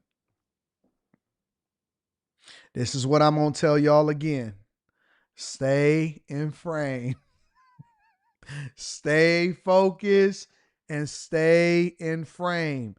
Don't let them trick you out of your position. All right? Don't let them trick you. Don't let them. It's going to come back to bite you. It may come back to bite you in less than 24 hours. I'm telling you, all the stuff that we talk about, I be tested in real life. I be having to see it for myself. Whether it be in the streets or whether it be something, I have to test it for myself.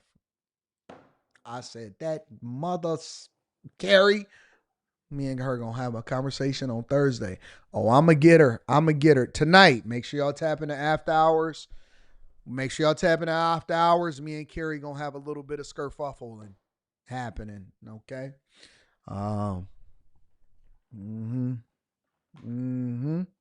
Make sure y'all hit a like for the algorithm, subscribe to the channel, turn on your notifications.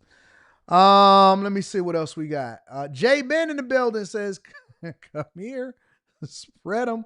Clap buns in sign language is insane. Spread them.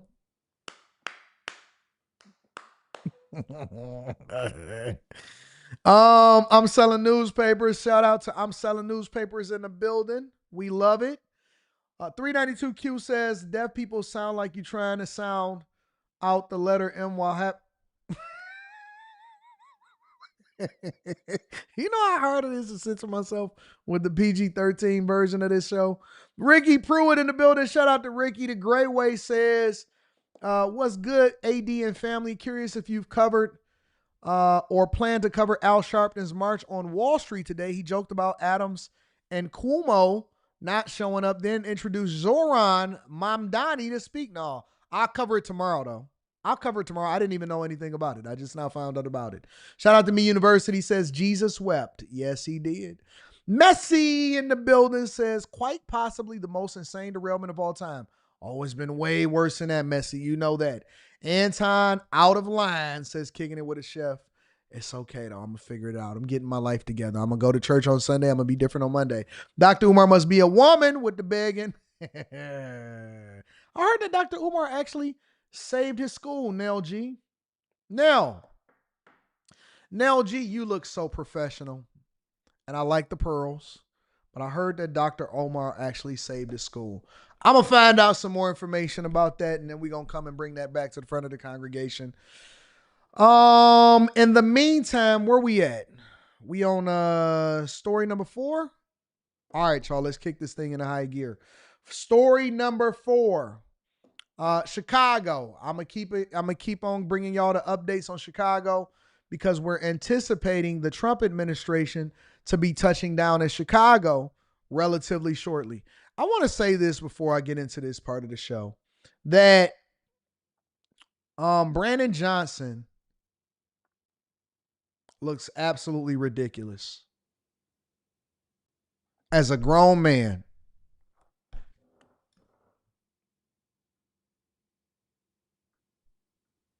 Brandon Johnson age.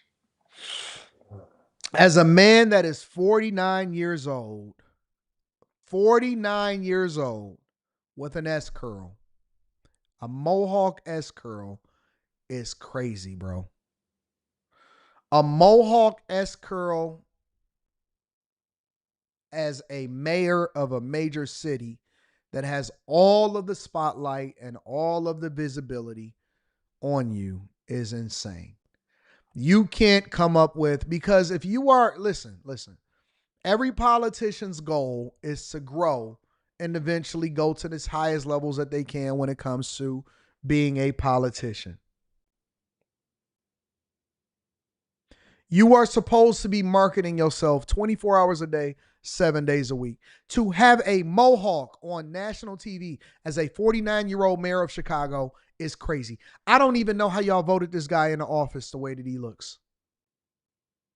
He don't even take himself serious. He doesn't even take himself serious. He is walking around with clear glasses and a Mohawk as the mayor of the biggest Midwest city in the United States of America.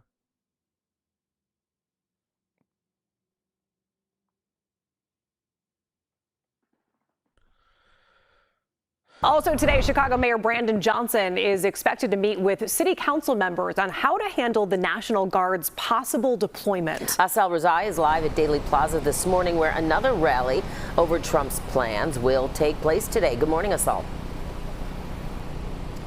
Yeah, good morning, Dana, Jackie. This chick would be so fine. She would be so bad if she just lost like 73 pounds. This woman would be bad as hell. She would not be over here trying to figure it out. You know us. We gotta judge the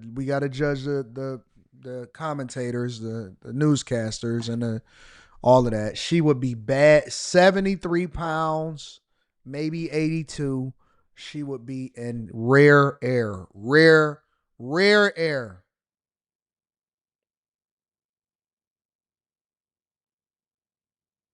In rare air. 73 to 82 pounds, this woman will be all that. all that. Popping, throwing it back for a real one. We know dozens of black community organizations, along with faith leaders, elected officials, and civil rights activists plan to speak here in Daley Plaza later this morning. We know she get a promotion. That's a fact, Chip the Great. Listen, if women, it's different for y'all than it is for. I'm just gonna be for real. It's different for you know how y'all say to us, get your money up. Get your money up. You not ugly, you just poor. All of this other type of stuff. Y'all, she can get a promotion. She going on Fox News, MSNBC, CNN, ABC, CBS. She going from local to national, maybe even international. They're gonna put her on the bigger stories. 80 pounds, she gonna get a promotion. Bigger bag. Facts. That's a fact, bro. Talk about how they don't want to see National Guard troops on the streets of Chicago. Before that happens, we know Mayor Brandon Johnson will brief aldermen on how the city would handle the Guard deployment if it happens. Chicago Police Superintendent Larry Snelling will also be there. So far, most council members have said they're against the plan. 41st Ward Alderman Anthony Napolitano has expressed support. CBS News Chicago has learned the Department of Homeland Security has been in contact with the Naval Station Great Lakes about supporting additional immigration and customs. Kay Cooper says, nah, Anton, some men look sloppy like DJ Khaled. But guess what, though? Kay Cooper? DJ Khaled is probably richer than most rappers. He get every single endorsement. He is winning in every single aspect of life, and people love DJ Khaled. Regardless of how you frame it, DJ Khaled is at the top, the absolute top of whatever career he can have. Should he? Yeah, cool. Okay, yep. Get your money, get your weight down or whatever. Absolutely. Doesn't remove the fact that you still need to make sure that you're healthy. But the fact of the matter is the way that society judges DJ Khaled is much different. DJ Khaled's success is directly tied to his ability to market himself and get his money up. DJ Khaled has no social problems in life at all. It just is what it is. Just is what it is. That's just life. That's the way that it is. You going based off of whether you would rock with him. That don't have nothing to do with his success. Enforcement agents in our area. According to the Sun-Times, National Guard troops could also be housed there if they are mobilized by the president. Right now, it's hard to tell. We haven't seen troop movements yet. We also haven't seen any call up of our National Guard, but we are on guard, hoping that does not happen. A lot of moving parts to keep track of today. We know Erica Wilson says AD has ADHD. He can't stay focused. That's not true. Listen, what makes this show so great is the fact that we do get derailed. I don't mind I'm not trying to stay focused. I'm trying to just talk on what I see. And the first thing that come to my head 90% of the time is the thing that I say. What makes the shows that I do in particular so awesome is that you don't know what I'm going to say. I'm not here to report the news. I'm here to show you what's going on and to give you my thoughts authentically on what I see whenever the clip plays on camera. That's what I'm here for. Hopefully you entertain. Hopefully you find some gems in it. Sometimes I'm talking, you know what I'm saying? Cash money. We making sure that we run it up. I'm giving y'all some insight on how y'all can make some adjustments financially or mentally in order to be more motivated. And in other times, I might just be talking nonsense. You never know. The show ain't about the clip. The show is about the fact that we gonna say what we want to say and nobody in the chat is censored. That's what it's about, baby. Indeed, Rob, the reoccurring theme from Democrats when it comes to anything related to President Trump seems to be stand up and fight back. And as more voices are added to that message to the White House, Mayor Brandon Johnson said today he's not worried if that further provokes the president. Each day that the possibility of National Guard troops being deployed to Chicago continues to loom. Let me say something, Azriel. I love that profile picture. I like that profile picture, Azriel. I like it. I like it when the ladies put AD in them in the profile picture. I like it when the ladies and AD is in the profile picture. You such a tall, beautiful chocolate glass of milk.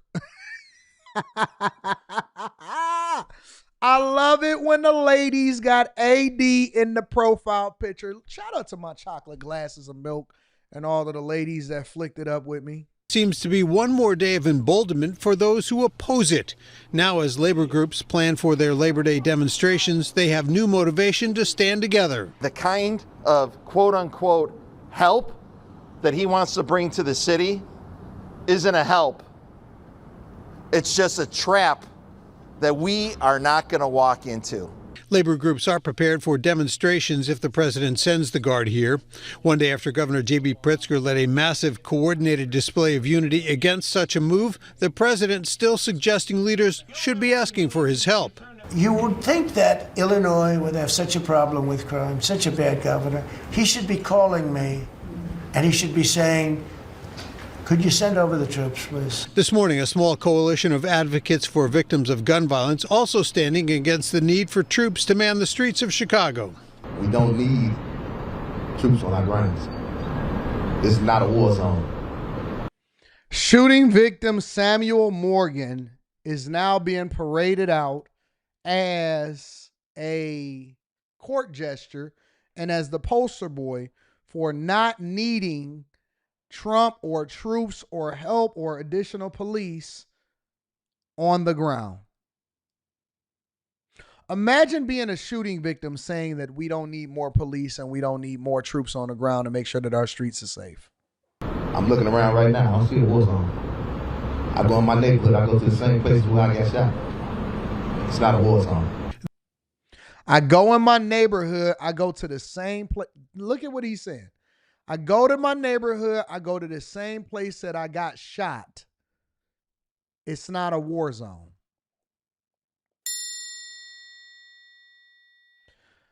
You know what I know about black people and about Democrats and liberals?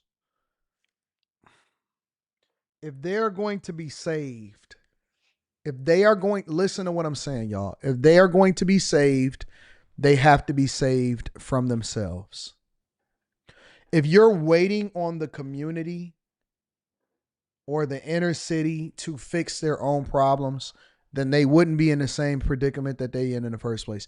You realize that we've had over 50 years to fix our communities, right? We've had over 60 years to fix our communities, right? We've had over 70 years. It predates almost every single person that is watching this live stream right now. Our freedom to fix, solve for crime, have strong family households, not having children out of wedlock, ridding ourselves of the drugs, having big discipline, making sure that we're on top of community policing, programs, grants, funding. You realize that all of this, we've had the ability to solve for this over the last 60, 70, 80 years, correct? We've had black mayors, we've had black superintendents, police chief, all black police forces. We've had city councilmen, aldermen, black president, for God's sakes. If you want to fix the community, you're going to have to do it against the will of the people. It's almost like making your child eat vegetables. If it was up to them, they would tell you, no, we don't need you to come in here, Mom. We can watch ourselves. And they would be eating fruit snacks and cereal and pizza all day, every day. But make sure you eat all your food, chew up them vegetables, and I'm going to take you to the dentist. I don't want to go to the dentist. I'm going to take you to the doctor. I don't want to go to the doctor.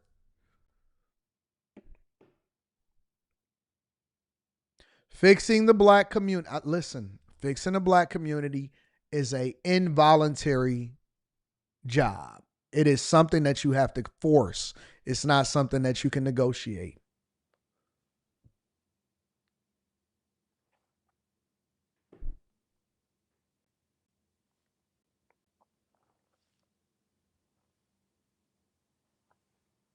The mayor encouraging people to take to the streets if the Guard is deployed here. I know that the people of Chicago understand the constitutional privilege of being able to elevate your voices, to be able to protest in a peaceful way. That's what I'm calling for. That's what the city of Chicago is known for. Mayor Johnson not concerned about the possibility that all the tough talk against the president could only provoke him to act. The fact that you have a unified front in Chicago where we are rejecting the occupation by the military of our cities, that's actually fighting for our democracy. That's what's required in this moment.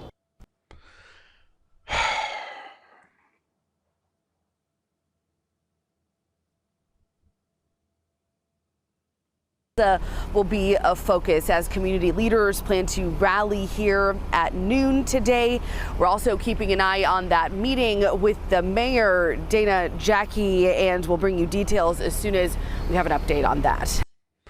So, you know, it is what it is, bro. If you leave them up to their own devices, then it'll just turn into worse and more chaos. I've learned that if you wait for, or if you keep trying to negotiate with people in the community, all you're going to do is waste your time. And it's so funny because me and Charleston, I can't wait for y'all to see this interview tonight. It's already updated. We're going to go over to the Houston pastors and a $50 million trafficking case shortly. But it's so funny because if you actually talk to and you listen to a lot of these people that's in the community and stuff like that, they will lead you down the wrong path. They will 100% lead you down the wrong path. And I welcome Trump to go into every major city that has a drug problem, that has a crime problem. I was talking to Charleston yesterday, and it's so funny that it's such a huge finesse. The community itself is a finesse. Like, for example, I did a review video yesterday, and in that review video, it was speaking specifically about how over in Los Angeles, gang crime and gang culture is running rampant. In South LA, they've dropped over 10 bodies over the last 3 days just related to gang culture. And you can't go into a 7-Eleven, you can't go into a store, you can't go over to Figueroa, or it's a possibility that you may die. You may get hit by a bullet.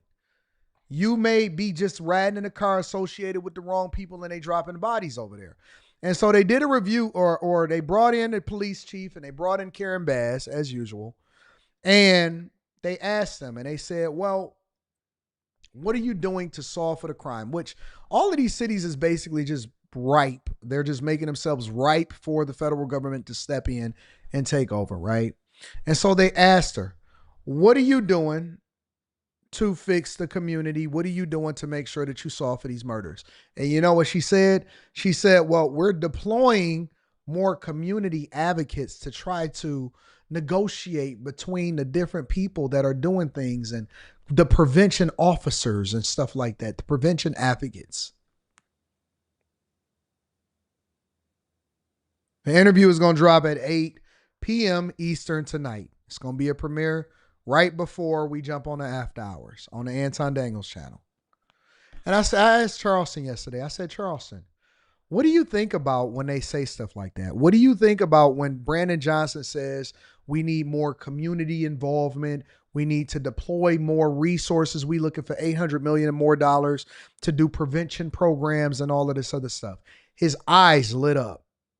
If you ever book Charleston for an interview, right? And outside of all of the other stuff that's happening that you talk about as far as popular culture, if you want to get Charleston excited, ask him about community programs and ask him about prevention and deploying peace officers and stuff in the community. And he will tell you that the reason why they are such advocates for that, and they are advocates against actually stopping crime and having more police officers on the street, the reason why Brandon Johnson neglected to answer the question from the MSNBC host in the Morning Joe about whether he would like more police officers on the street, and he kept deferring back to the idea that, well, that's not the only way. We need to have more community involvement in prevention programs, is because that's the grift. That's the grift. in the community, okay? And I've been telling y'all that y'all need to go to these city council meetings, find out what's going on with your police chief, go and find out how the church is involved in working with the city. The reason why Brandon Johnson keep on working with church leaders in the archdiocese is because that is the way that they then deploy the money that is handed over to them from the state and the federal government. So they get a budget and they have a strict criteria of how much they have to use for police, how many millions and hundreds of millions that they have to use for community prevention, how much money they have. And it's just like the federal government, right? If you've ever worked in a corporate environment or you've worked for the government, what they do is, in order to justify the funding that continues to come into the organization or the entity, they tell you to make sure you bill to this project, bill to this project, bill to this project, bill to this project. Make sure you get your time in. Now, your salary is not going to be different because you actually get a regular salary, right? But the reason why they're telling you to bill for this project in corporate America, or if you work for a government entity, is because the next fiscal year that they putting together the budget to figure out which projects that they're going to fund, they need to be able to look at the past and see if you spent all of the money that they've allocated in the past, or if they need to start diverting funds because they didn't really need to give you that much funding. So it's a funding play. And it happens in the same thing with these political organizations and these cities and these places. And I'm going to tell you that 95 to 98% of all of these organizations, they don't spend money on the actual cause. It's the doors to keep lights open, to make sure that they auntie got a position. The CEO got to get paid. We got to make sure that this salary is taken care of. And so when they're saying that we need to deploy money out here into the streets for community prevention officers, think about that for a second. You think a gang member is not going to execute on another gang member because it's a community prevention officer in the office that's sitting here say, hey guys, fight the violence and let's make sure that we continue to protest. They don't. Crime does not go down. It gets redirected and it gets reclassified so that they can actually juke the stats. But the fact of the matter is they can still ask the federal government and the state for the budget because they have the billable hours to do so. And so when they say give us $800 million, but don't give us any police, what they're telling you is that we don't want to solve the crime because we need something to make sure that we create this community organization for, so that we'll have something to bill. And then y'all can give us some more money in order for us to not solve some more crimes, but we can say that we're doing the work. It goes to the church. It goes to the new nonprofit. It goes for the 501c3s. It goes for the LLCs. It goes to all of these community prevention and officers, people that don't even really have any skill set, but they want to make them up a t-shirt and they're going to go and talk to the gangsters. It's a finesse. It's money being deployed. Big U just got arrested for finessing the money. Big U. The big time Crip that was running the Crips over in Los Angeles, you know what he was getting? You know how he was funding his lifestyle? Aside from extortion, aside from owning a record label, is he was getting community dollars. That is why you see people align themselves with mayors and city council people, and why they start their 501c3 and I got to start my nonprofit is because they stealing money from the federal government in order to still keep black people and communities under duress by pretending like they're solving for crime, and all they do is continue to give billable hours, and then they start reclassifying crime so that they can make sure that they get more money from the federal government. That's the finesse. When you see them on your TV saying, we don't want you here, they know that they will solve for crime if they had more police officers, similar to what's going on in DC, but the money well is going to dry up. It's a play. The Democrats and black leaders in the community and your church leaders, they're using you so that they can continue to fill their pocketbooks and give their people a job and keep them on a community payroll. They don't want to solve for crime. We've had so much time to solve for crime in the community. They're not interested because then they ain't gonna have nothing to bill for.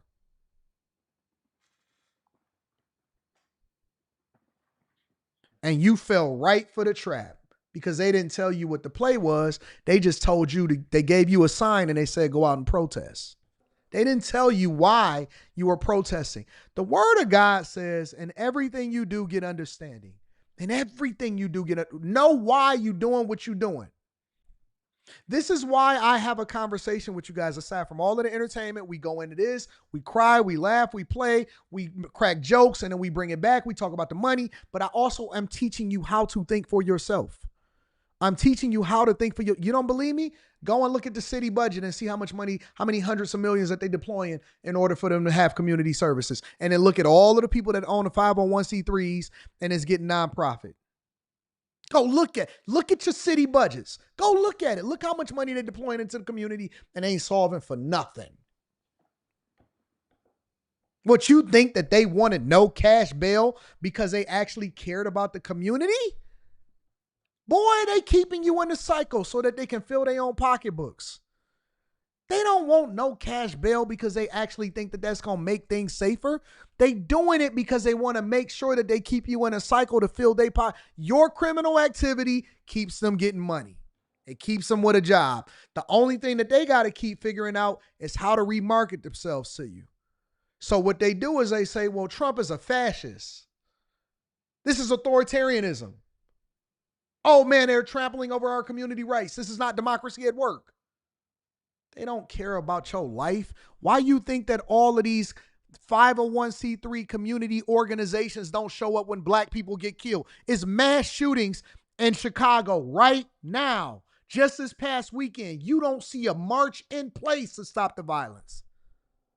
Ain't a march in sight. Ain't a Black Lives Matter. Ain't a black leader. Ain't a community organizer. Ain't nobody out here protesting for black lives when black lives get taken by black lives, because black lives taken by black lives is one of the most profitable thing to all of your politicians that's in place right now.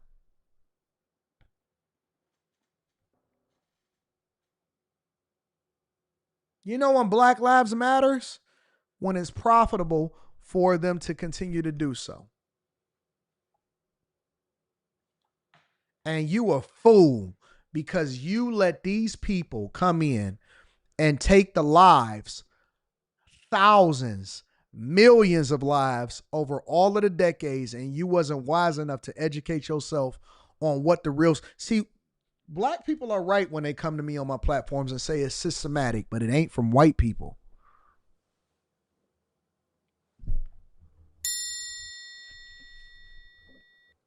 It ain't from white people. You know why it was important to get somebody outside of the system to become a politician? Is because the politicians are really the grifters. But the person that already got their own resources, they don't have anything to gain. And they don't like outsiders.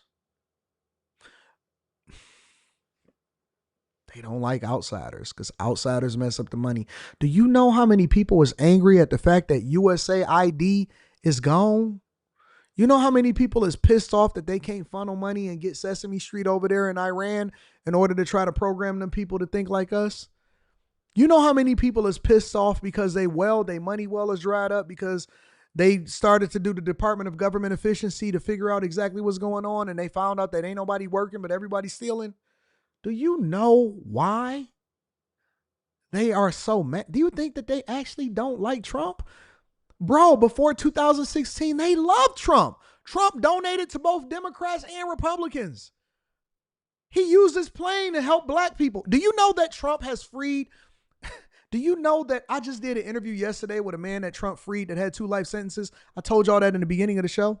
Do you know how many black people Trump has pardoned or gave clemency to that was actually affected by huge, crazy drug laws that the Clintons and the Bushes and the Bidens actually put in place?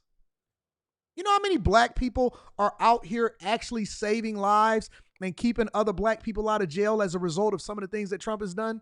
You know how many black people he's actually helped in the community that he never gets any visibility for? You think that they just started marketing and saying that they didn't like Trump because they didn't like Trump? Or do you think that that was an agenda in order for them to keep the money flowing? Do you think that they didn't want Trump in office again and that they deployed every single measure and step that they possibly could? They would accept another Republican if he was a part of the system. They didn't want Trump. They didn't go at Mitt Romney like this. Y'all just ain't paying attention. They didn't go at Mitt Romney like this. Anybody that was a lifetime politician, listen, they may have fundamentally disagreed with him on some issues, but when it came to the money, behind the scenes, they was all working together.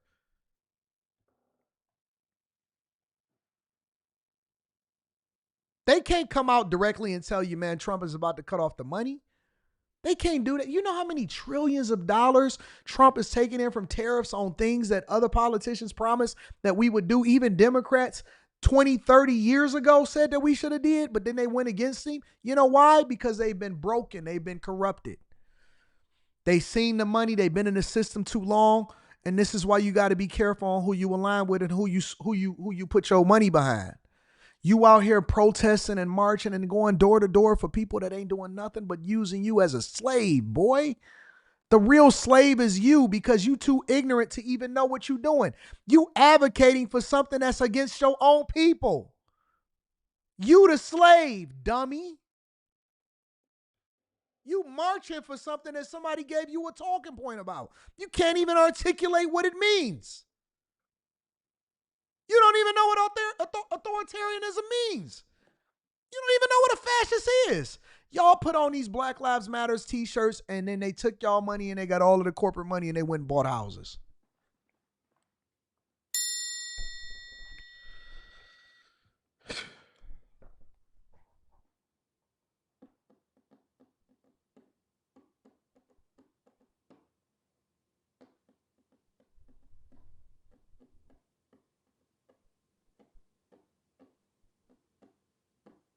Anton, why won't you run for office?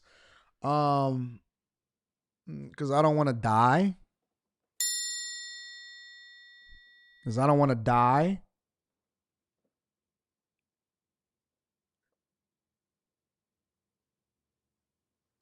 I don't want to die.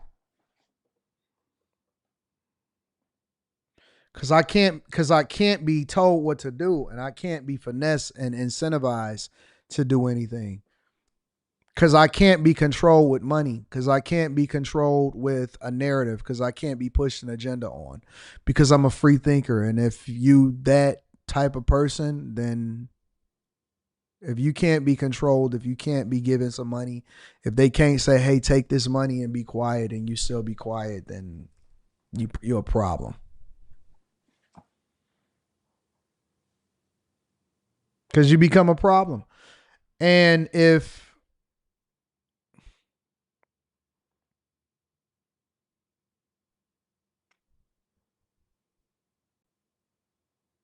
because I would put everybody's business on Front Street. Because I would go back and dig into the past and show you every single corrupt politician that came before us, even if they did. In my own city, in the state, in the federal government, is because I would tell you all of the secrets. And the only way that they would be able to stop me would be to kill me. And so I'm not ready to die yet.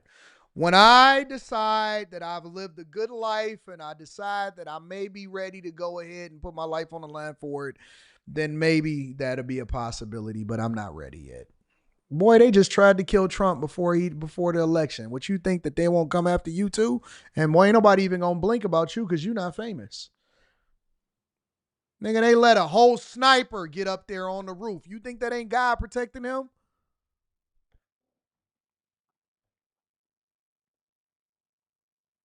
They let an amateur sniper climb a fucking roof during a presidential election with all of the Secret Service and the security out there. You think what you think that that's a mistake, nigga?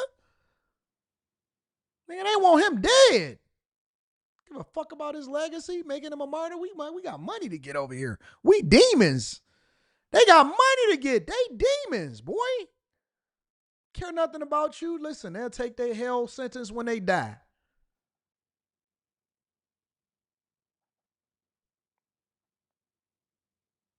That's what I believe. That's what I believe. When I see Brandon Johnson, I see a demon. When I see Karen Bass, I see a demon. When I see Mike Johnston, I see a person that is corrupted and a demon.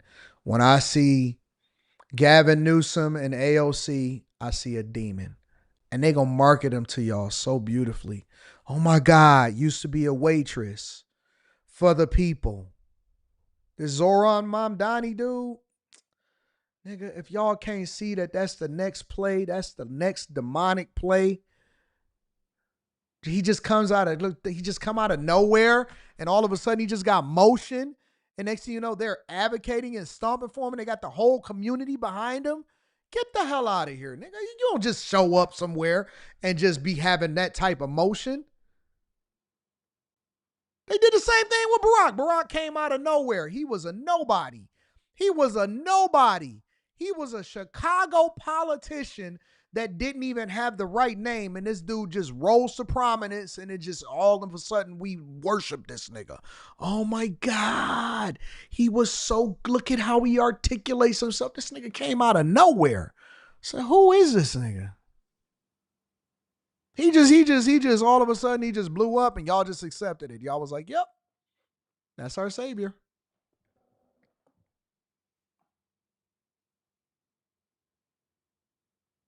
Nobody knew who Obama was. Nobody outside of Chicago knew who Obama was. 0 people. And he pulled up, and y'all was just like, yep, I accept it. Listen, you know what? He has some great policies. What the fuck? Who is this nigga? We don't even know him. And y'all was like, yep. Y'all doing the same thing with the Mamdani dude. Listen to what he's trying to do. Okay. All right, you got it. I agree. You know what? I agree with everything. Don't worry about it. Make sure y'all hit a like for the algorithm, subscribe to the channel, and turn on your notifications. Y'all ready to get over to the next part of the show? Let's get there before somebody start getting suspicious. Let's talk about this church. Let's talk about this church situation. Federal agents swarmed the campus of a North Houston church. 2 of its pastors are now accused of running a $50 million labor trafficking and money laundering scheme. KPRC2 reporter Rochelle Turner is outside Joshua Media Ministries International with what investigators say was happening behind closed doors. Federal prosecutors say the 2 leaders solicited donations and even forced followers into labor. Somebody said that the mayoral race in New York isn't over yet. Yes, it is. Yes, it is. Whoever is supposed to win is already going to win. It been over. It been over. Now, all day we've seen agents coming in and out of this campus. We spoke to a man who works next door, and he says that he noticed unusual activity at the church in the past year. He remembers trying to offer a man some water while he was cutting grass, but says he just looked away. Drone video shows a bird's eye view of the JMMI Global Campus for Harvest off the North Freeway in North Houston. That looked like a hotel, bro. Property belongs to the Kingdom of God Global Church. On Wednesday, a heavy law enforcement presence surrounded the facility. FBI agents moving in and out for hours. Sean Oakland works next door at City Electric Supply and says the scene didn't shock him. I rolled up and I saw a lot of cars parked in the street right here, and we had probably about 6, 7 cops in here, and I pretty much knew right away what it was. When I first started working here, they let me know that there's a cult right behind us, and I was wondering what that was about. I thought they were messing with me, and I looked up the name and saw the owner, his previous indictments and everything, and walked inside. I was like, y'all weren't joking, huh?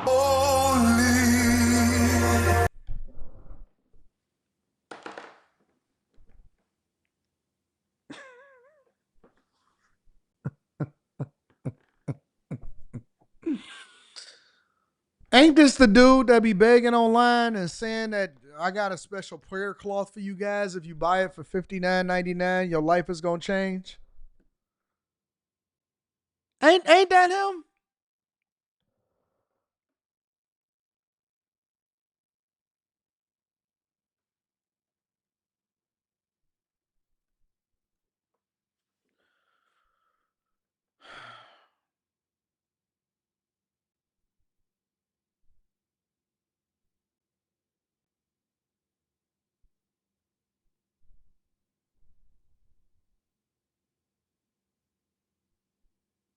I'm almost positive that that's him, that he used to beg for money.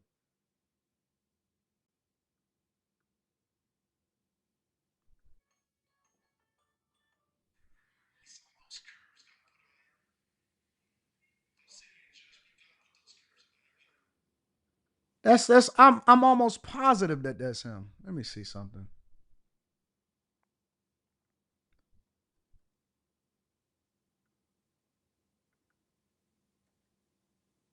I would never follow a person that got this type of hair. This don't even make sense. Y'all don't even got no good sense. This boy can't look at this. Look at this. Y'all following this person? Men, God brought Eve to Adam to let him see her. He says when he saw her, this is it. He saw all those curves God put on her. Don't sit here and judge me. God put those curves on her. It wasn't me. I don't know why everybody think men are so nasty and wicked thinking. It was God who did it. It was in his mind before it was in ours. Don't be speaking, I don't listen to all that religious crap. Y'all will get used to me after a while.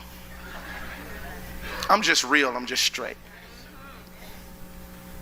Got the Steve Harvey suit pants on.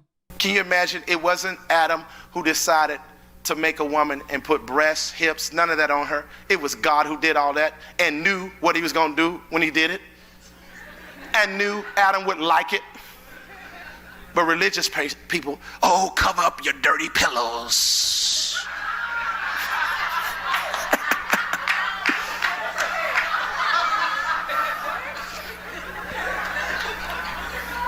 Especially if you're a double D. Put a paper bag over those dirty pillows.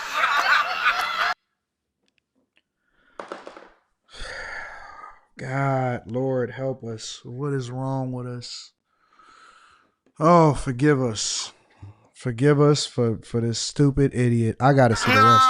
I don't think I should have a paper bag over them like that. I should be modest. But I need to show something. That's my presentation. You walk past a man and he looks at you, likes you.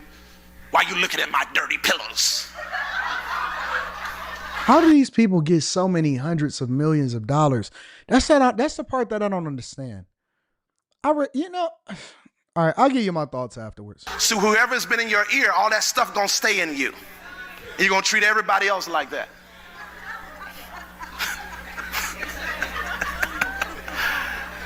I know I'm a mess. I'm just gonna keep doing it too. I love eating religious spirits. I love doing it. I like making religious people mad. And all you bishops, if you want to send me some on it, please do. Come and get me. They sure did it. Feminine. They act like women. And this is the thing. Some of them don't even act like women. They act like men. They're strong, but they're a booty bandit. They're a Pokemon. That's right. They get poked. All right, that's cool. Let me go back to the story.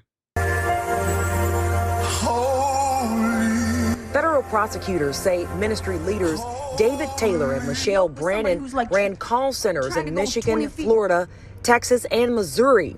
They're accused of forcing followers to work long hours for little or no pay, pressuring them to meet steep donation quotas. Victims reportedly lived in ministry housing or even slept inside those call centers with their movements strictly controlled. They would have people cut this big field of grass with a push mower, and they would be out here for 8 hours a day. I mean, from sun up, sundown, and I don't know, whenever I leave, I don't know what happens, but they were here the whole time I was here, and we always joked that it was punishment, and now reading all this stuff, the unpaid labor, I'm sure it was. According to a 10-count federal indictment, Taylor, who called himself an apostle, required some followers known as armor bearers to serve him around the clock. Prosecutors allege they transported women to him and in some cases were told to take emergency contraceptives. Oakland says strange things were common, like unmarked cars and armed guards on the property. Big stages in the back, no one's ever on them,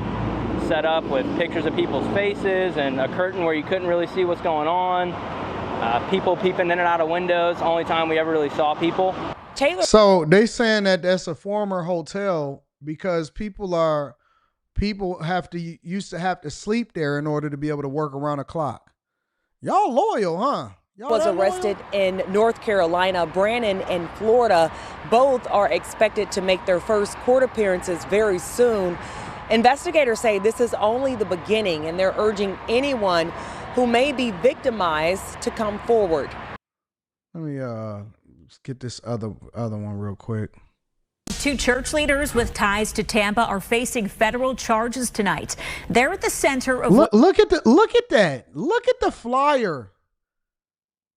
Look at the flyer. Y'all would go to this? Investigators are calling a multi-million-dollar conspiracy involving money laundering, forced labor, and abuse. This follows multiple FBI raids this morning. That's his house? That's his house? Including at a home in the affluent Avila neighborhood in Hillsborough County.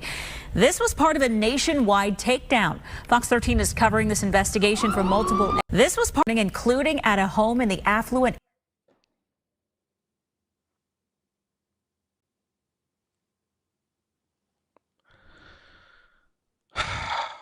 Avila neighborhood in Hillsborough County. This was part of a nationwide takedown. Fox 13 is covering this investigation from multiple angles. Our Kylie Jones is at the federal courthouse in Tampa, diving deeper into the church and its leaders. But we begin with Aaron Mesmer live in Avila with more on the raid and reaction from neighbors. Aaron. Yeah, Haley, and these neighbors were absolutely stunned by what went on this morning. Neighbors in this community, they woke up to helicopters and FBI agents raiding a home in Avila, and once they found out why those federal agents were there, it was even more surprising. Some of you say, I don't have 100,000, but you have 20,000.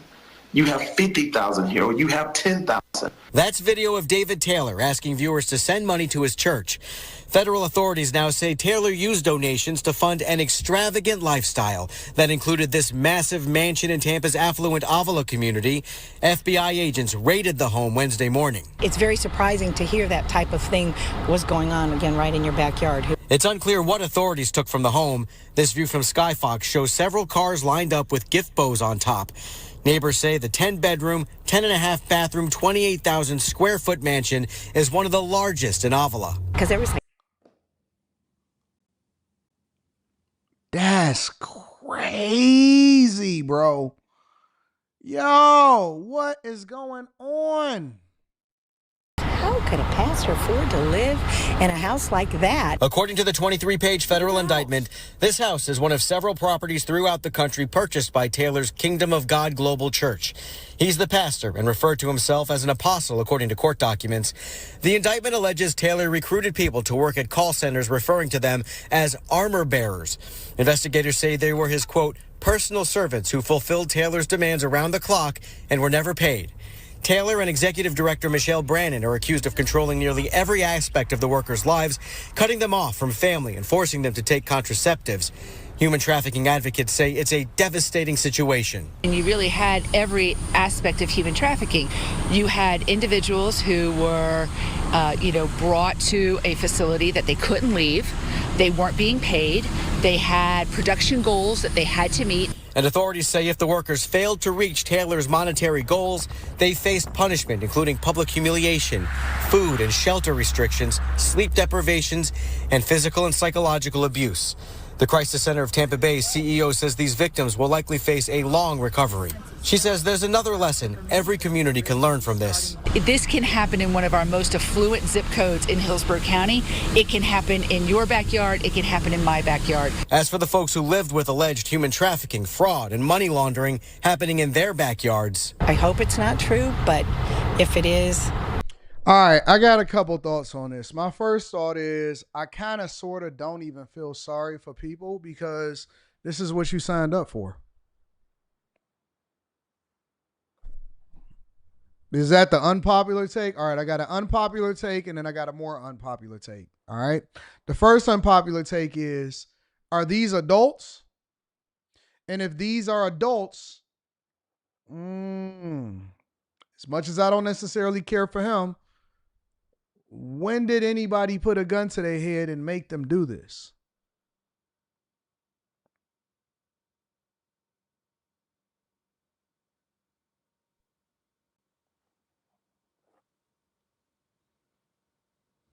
I got to ask the question. If somebody comes to you, because there's plenty of people in this chat right now, over 3,000 people here. If somebody comes to you and say, hey, fam, I want you to cut this grass with a push mower, and it's a campus, and you got to spend 12 hours doing it, and I'm not going to pay you, and you got to sleep in this former hotel in order for you to be able to meet the expectations because I want you to be my armor bearer, would you do it?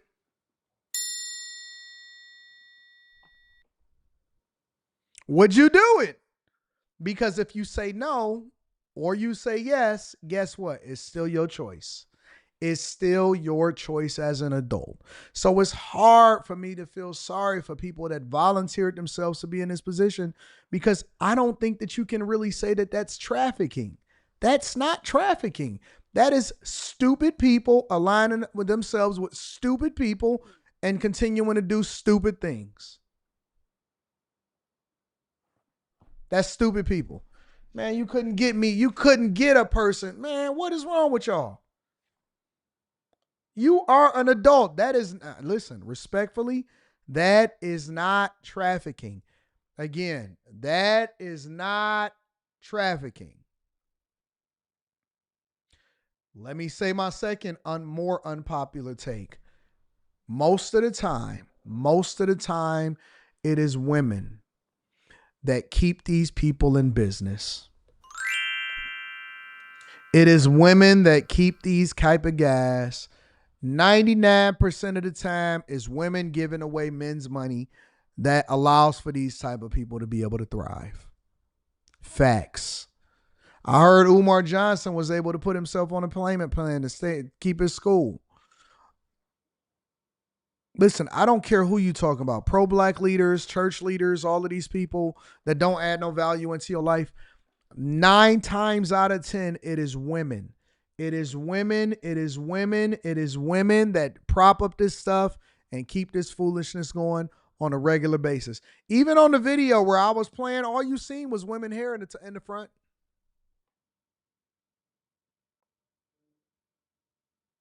All you see is women's hair all across the front on that video that he was just talking about.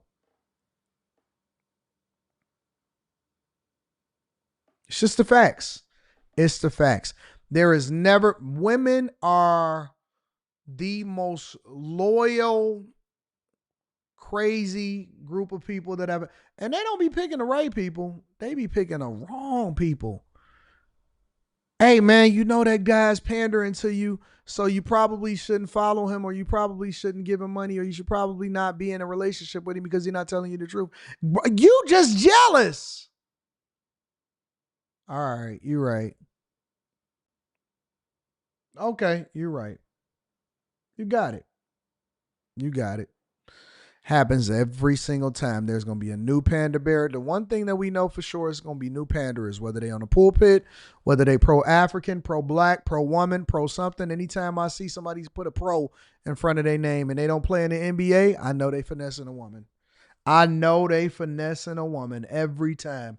Women give away men's money to make sure that other men that pander to them is rich.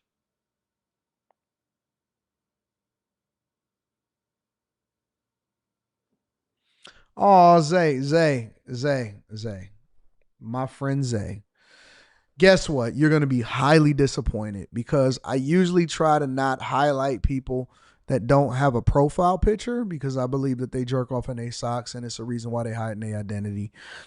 Secondly, I'm not going to ban you. I know y'all, y'all so used to it. Let me get off of this. I want to talk about something else. Y'all are so used to people and content creators because you subscribe, so I know that you love me. Zay how? You subscribe, so I know that you love me. Y'all are so used to people banning y'all, block them in the chat. I don't want to hear what he got to say. Y'all used to that because y'all used to that type of attention. I'm not that type of person. I don't really care. As long as you're not disrespectful towards somebody else or you don't keep spamming the chat. Hey, have at it, my dog. Do your thing. Do your thing. You got it? I'm not gonna ban you. You know what I'm saying? Like, I'm gonna let you do your thing. Oh, you feel bad about the fact that I rock with Trump? Okay, Get your shit off, big dog. I'm sorry, Carrie has told me not to give it a PG version. Get your stuff off, big dog. And hey, none of the mods. Don't time him out. Don't ban him. Don't do none of that. Let him get his stuff off. He feeling some type of way. You got it, Zay. Do your thing, big dog. I agree with you. Yep, you got it. Anyways, y'all ready to continue on with the show? Y'all ready to continue on with the show? Do your thing, big dog. Keep typing. You got it. Carrington Love Jr. says the same way Detroit voted in Kwame Kilpatrick. That's my dog. I disagree with you on that one. Josh is in the building. Look, hold on. Let me put up Zay. Hey, Zay want our attention. This N-word Anton be trying to get poor people to vote for Trump so it could benefit the rich. Nah, N-word, F you and your taxes saving A. All right, y'all. Zay got our attention. Hey, y'all want to give Zay a round of applause? Okay, baby girl. There you go. There you go, baby girl. You got it. Josh says rallying against Trump instead of rallying against the daily gunplay and shootings is wild. High Tolerance says, salute AD and the back chasers. I'm in the clouds, but that wet seal know all the tricks. Put a bell in the head, put a bell by the headboard. Ding, ding, ding. Nah, you crazy. So you trying to get me you trying to get me out here. You know what I'm saying? I'm not doing it. I'm not doing it. Shout out to you, Executive Suite. Emily says, I heard you been getting death threats.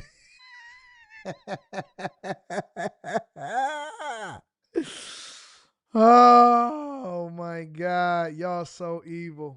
I can't believe y'all. Crash Out of Cash Out says state programs are just federal NGOs. Mr. Omar in the building says it's the same concept why the healthcare system, they will never give cures for illness. They would rather keep you sick so they can play stupid or so they can stay paid. Facts. 50% simp in the building. I appreciate you. AJ Wise says Trump freed cousin from like 3 lives after 29 years. That's dope, bro. Joshua Austin in the building. Yeah. 50% simp says the saying I hear was 2 jaws of the same wolf, Democrats, Republicans, they will still bite you. I like that. Ricky Pruitt in the building. Thank you, Ricky. David Simpson in the building says the establishment said to Trump, playing with my money and power is like playing with my emotions, Trump. Trump was like, hold my Diet Coke. Shell Shock is in the building, says, big dog, we must be some type of kin or something because everything you just said, I've been saying for years, especially about that Black Lives Matter stuff. James says, you speaking too many facts right now, Anton. I pray for you, brother. Lord, please watch over Anton and his family. I know he's doing the Lord's work. Manny, what up, Anton? Started the show late today because of a meeting, so I'm behind. That sign language bit you did. You're evil for that one. KB, the hybrid, says, what up, AD? I live in a new community, and I've seen some protesters say, don't let them annex your community. I know the long-term play is to develop luxury homes nearby. What's your opinion on this? I don't think it really matters because money plays. Money talks. It's all about the money and the tax, how much you're going to bring in the taxes. James Smith says that's why it's important for people to read the Bible for themselves. These pastors have demons on them and pass them off to you in the church. Carrington Love Jr. says that's him. My mama used to watch him on TBN. He's been going for 40 years. Jason A-Team says, bro, look like a Sashi Wishbone from Bone Thugs. Ricky Pruitt, shout out to Ricky Pruitt. I appreciate you. Quarterboy says, I've never been brave enough to play with God the way some of these pastors do. That's a fact. James Smith says, always a church full of women, the easiest people to brainwash and control. Just look at Dr. Umar and all of the women pay they bills, but treat the 9-to-5 man bad. Smarty McFly says, That pastor looks like he don't wash his sheets. Carrington Love Jr. says God is not forgiving black people for any more sins. It is over. Go to HE double hockey sticks. Sifo says, don't give Dr. Umar ideas. Hey, he going to do whatever he going to do. I ain't hating. High Tolerance says, this DeMar DeRozan hairline having mother effer had a whole compound in Houston. You'd be surprised. No, you won't. What fools sign up for? Quarterboy says, I remember renting from this church that had over 1 million members, several locations. The pastor only asked for $1 per member. He was chauffeured around in a Maybach. All right. Let me see what's happening in these streets. Do we got time for one more? We got time for one more, y'all. What I got on the docket? Cardi B testimony. I don't really want to talk about that. Don't feel like it. But we got after hours tonight. Cardi B testified. Did y'all hear about Cardi B's testimony?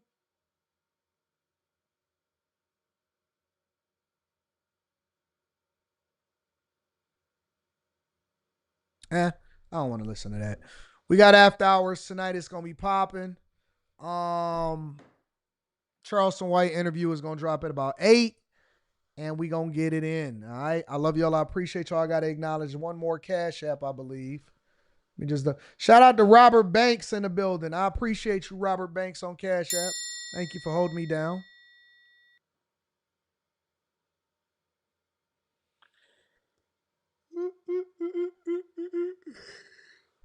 I said y'all good on Cardi? Yeah. I don't want to look at that. Anyways, make sure you guys hit a like. I love y'all. I appreciate y'all. I'm going to see y'all tonight on After Hours. Peace.